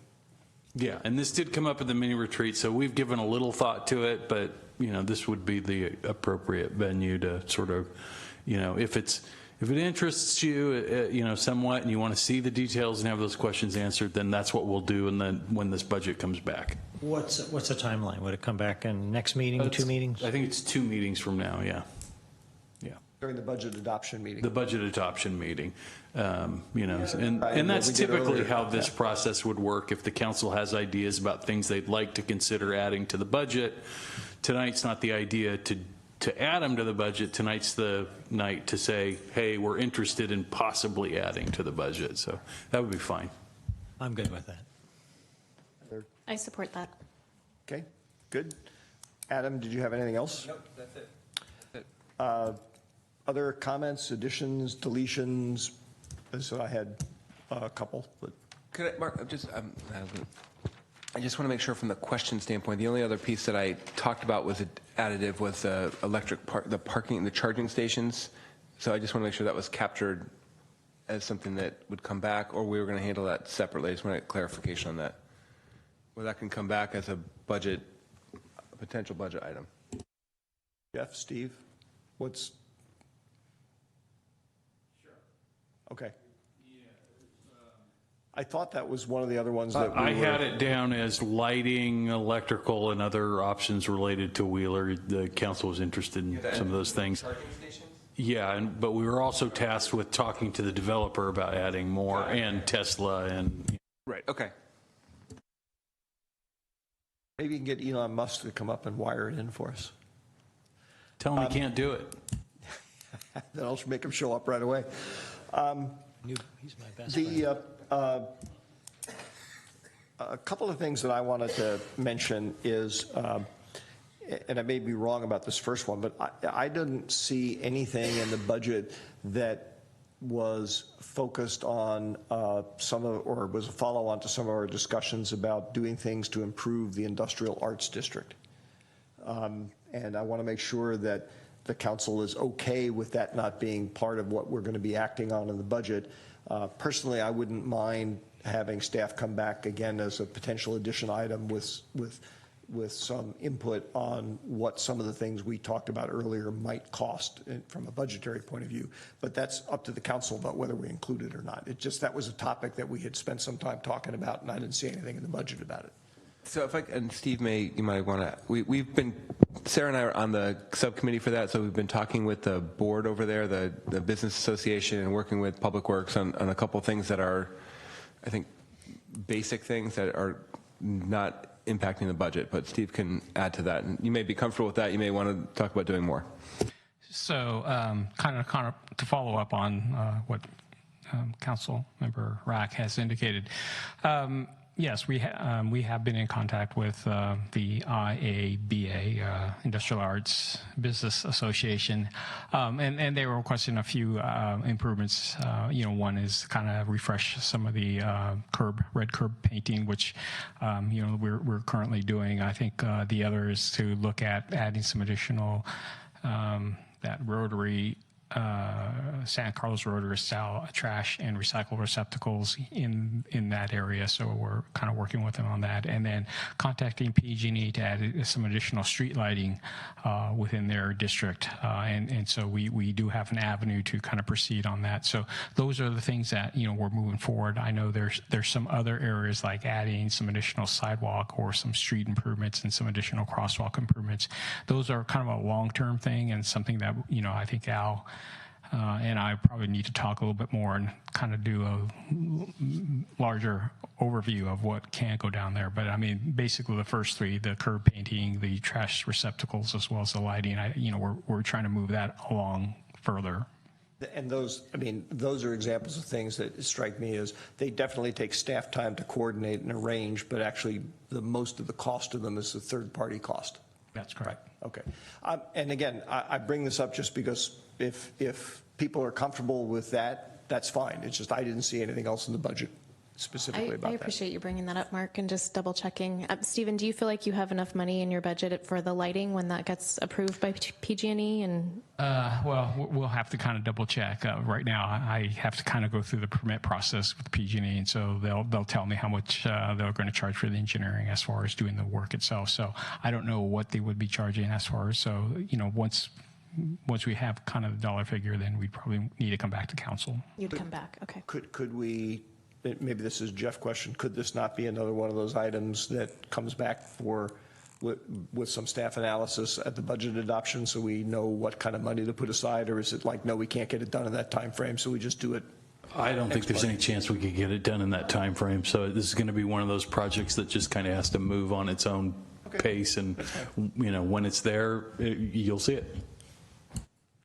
Or we could have Al just make the number up. So, sorry, that implies that I don't trust Al's number, and I do. I just meant that. Adam, your light's on. Did you have something else? No, that was it. Okay.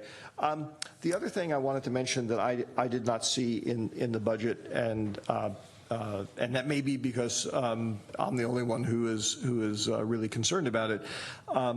We have had some discussion about the fairly large pace or significant pace of commercial development that's going to occur in the city relatively quickly, and the discussion around whether or not there are any kind of mid-course corrections that we might want to make to our zoning and land use regulations.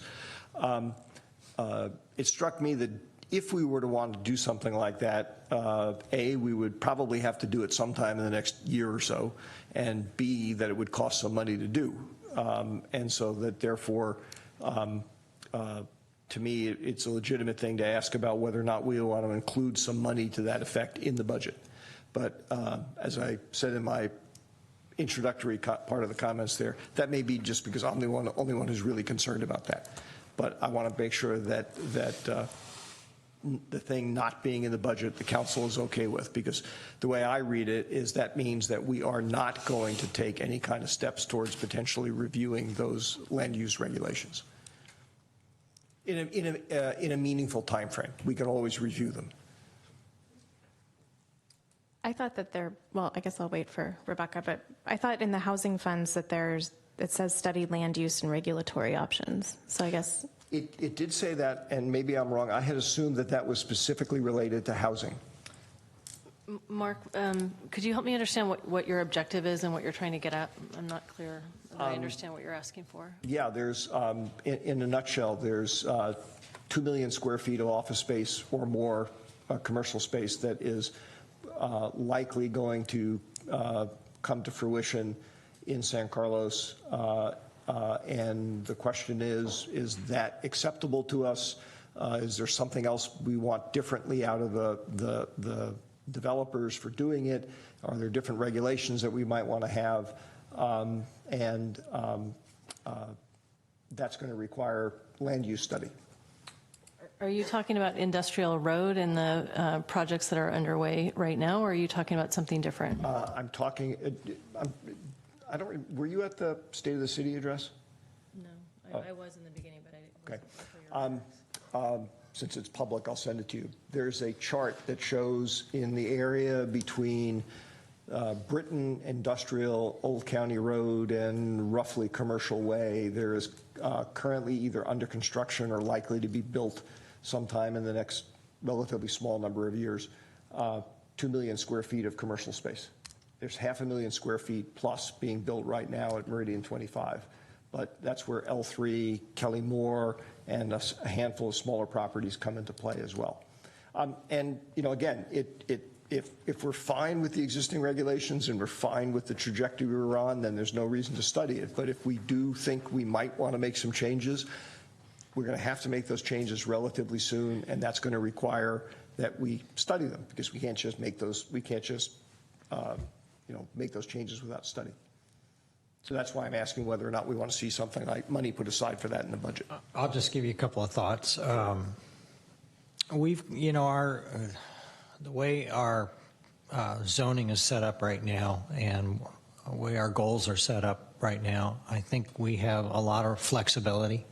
I think we can take these projects as they come. And, you know, your projections are, you know, I don't know how accurate they are. I think they make some certain assumptions that, you know, like in a perfect world, yeah, we could have 2 million square feet of office space. It's going to depend on a lot of things. We've already seen a planned hotel decide that they're not going to build this cycle and they're going to wait.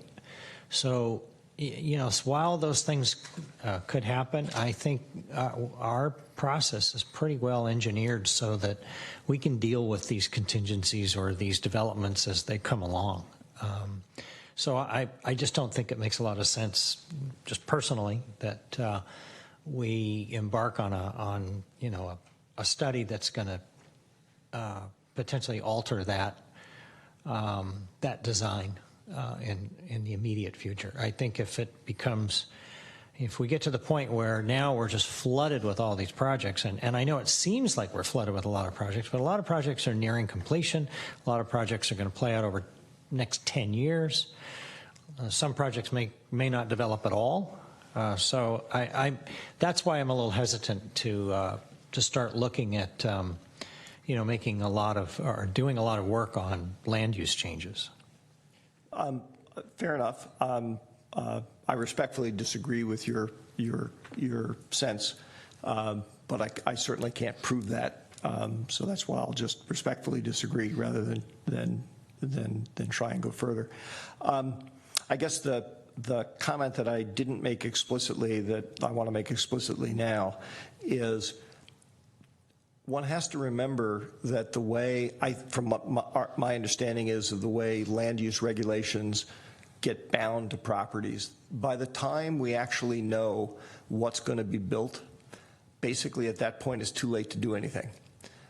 That's effectively the message, for example, that I've been giving to a lot of people regarding the Black Mountain development.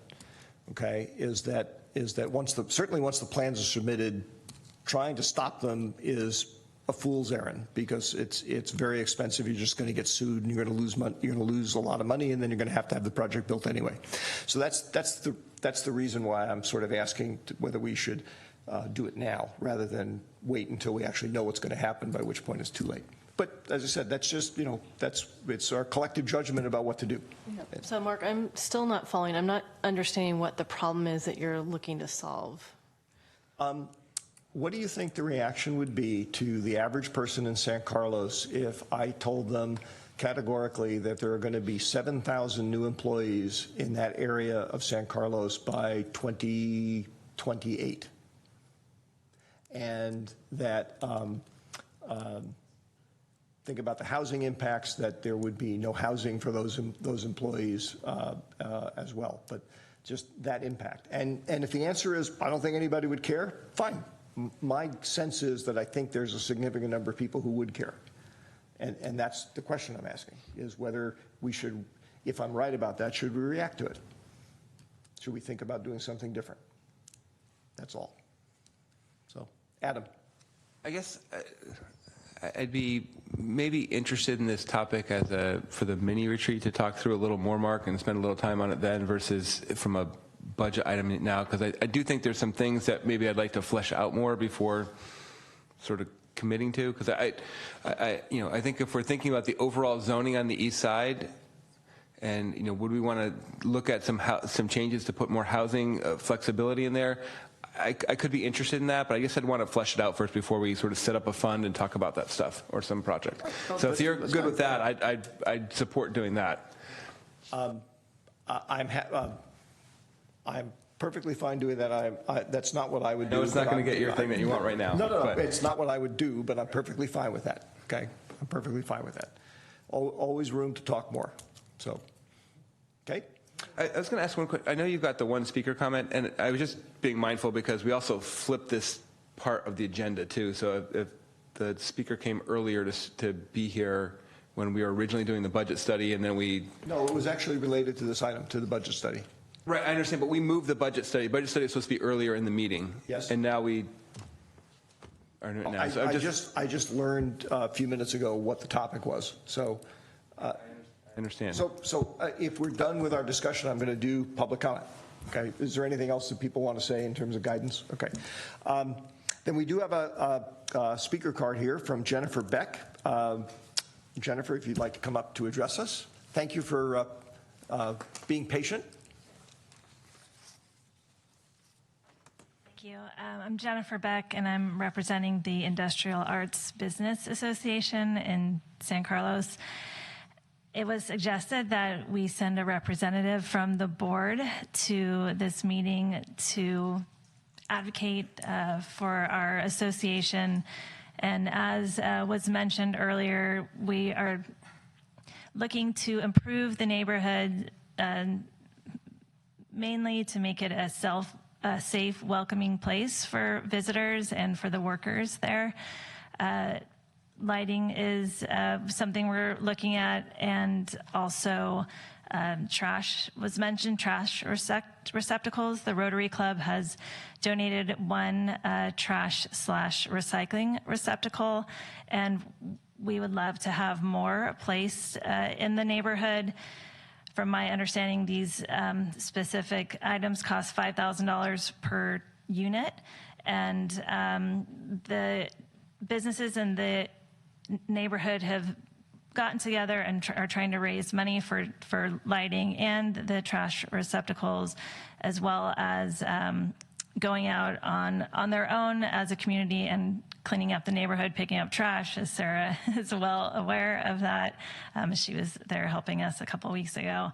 So I'm just here to speak on our behalf, and whatever funds the city can provide to assist in doing that is most welcome. And to hear you talk about the shop owners on Laurel Avenue who maybe don't pick up trash or do those things on their own as a group, we definitely do, and are welcome whatever you can contribute. That's it. Thank you. Thank you.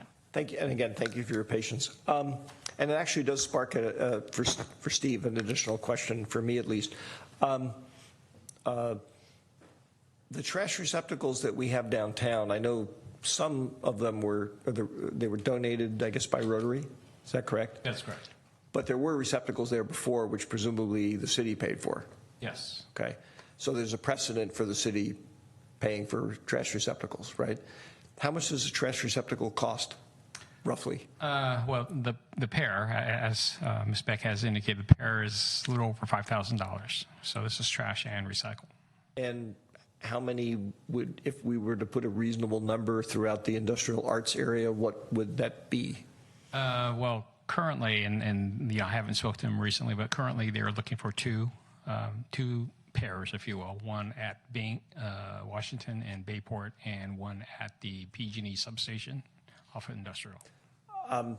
Speaking just for myself, and certainly in recognition of the fact that the association is in fact trying to do a lot of stuff to on its own to do stuff, I would be fine if we don't have the money in the budget to put money in the budget for some trash receptacles, or at least have that brought back to us as a possibility. I would be happy to support. Is there anybody else who would be okay with that? I would support that too. Hey. Quick question, though. Almost unanimous. It's okay. Rotary is involved in this, correct? That is correct. And are they making a contribution? I believe, if I understand correctly, they will be contributing to purchase one set. One set. One set. Okay. All right. Thank you. Okay. All right. Well, then we are unanimous. Staff can bring that back too. Okay.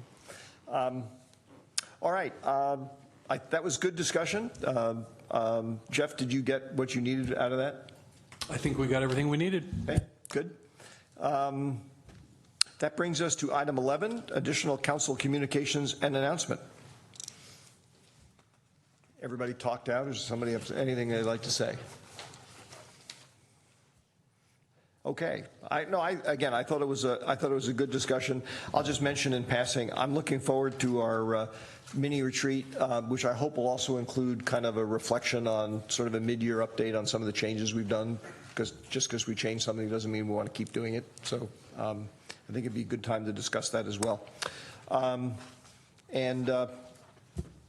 Any other comments people want to make about other activities outside?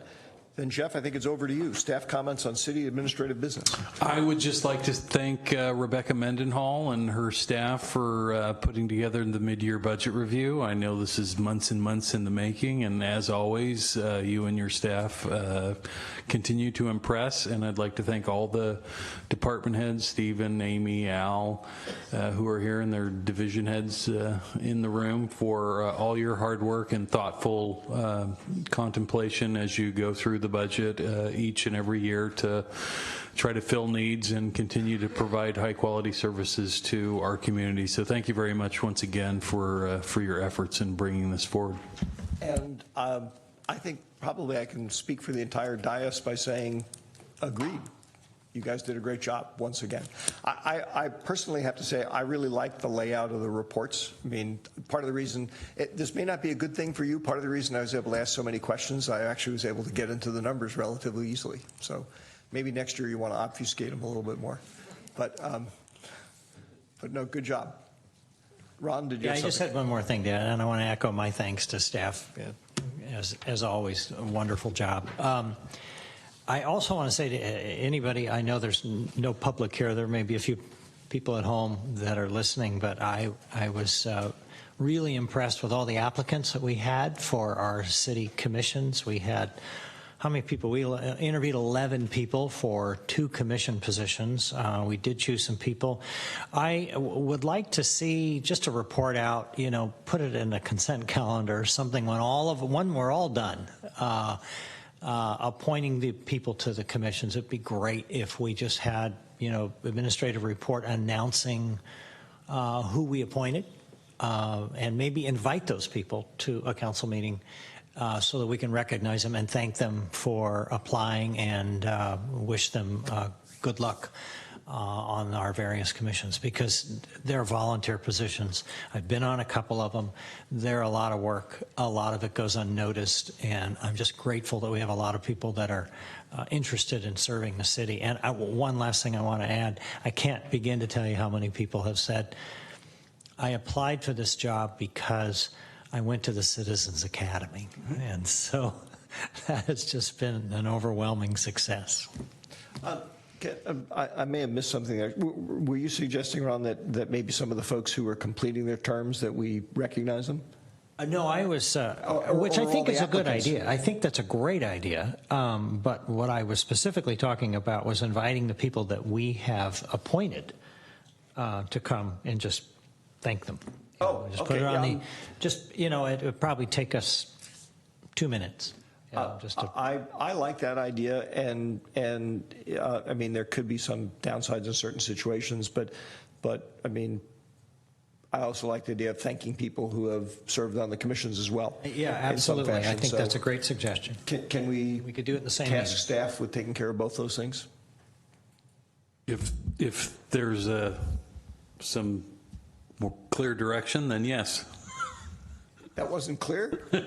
Apparently not. That was crystal I think what we're saying is, or what I'm hearing proposed is to recognize the people who have served, who are terming out, and recognize those people who are stepping in. Right. Which I think also, I agree, is a good way to, show gratitude and start to inculcate them into our ways. Right, and I was just looking for sort of Adam, Laura, and Sarah's.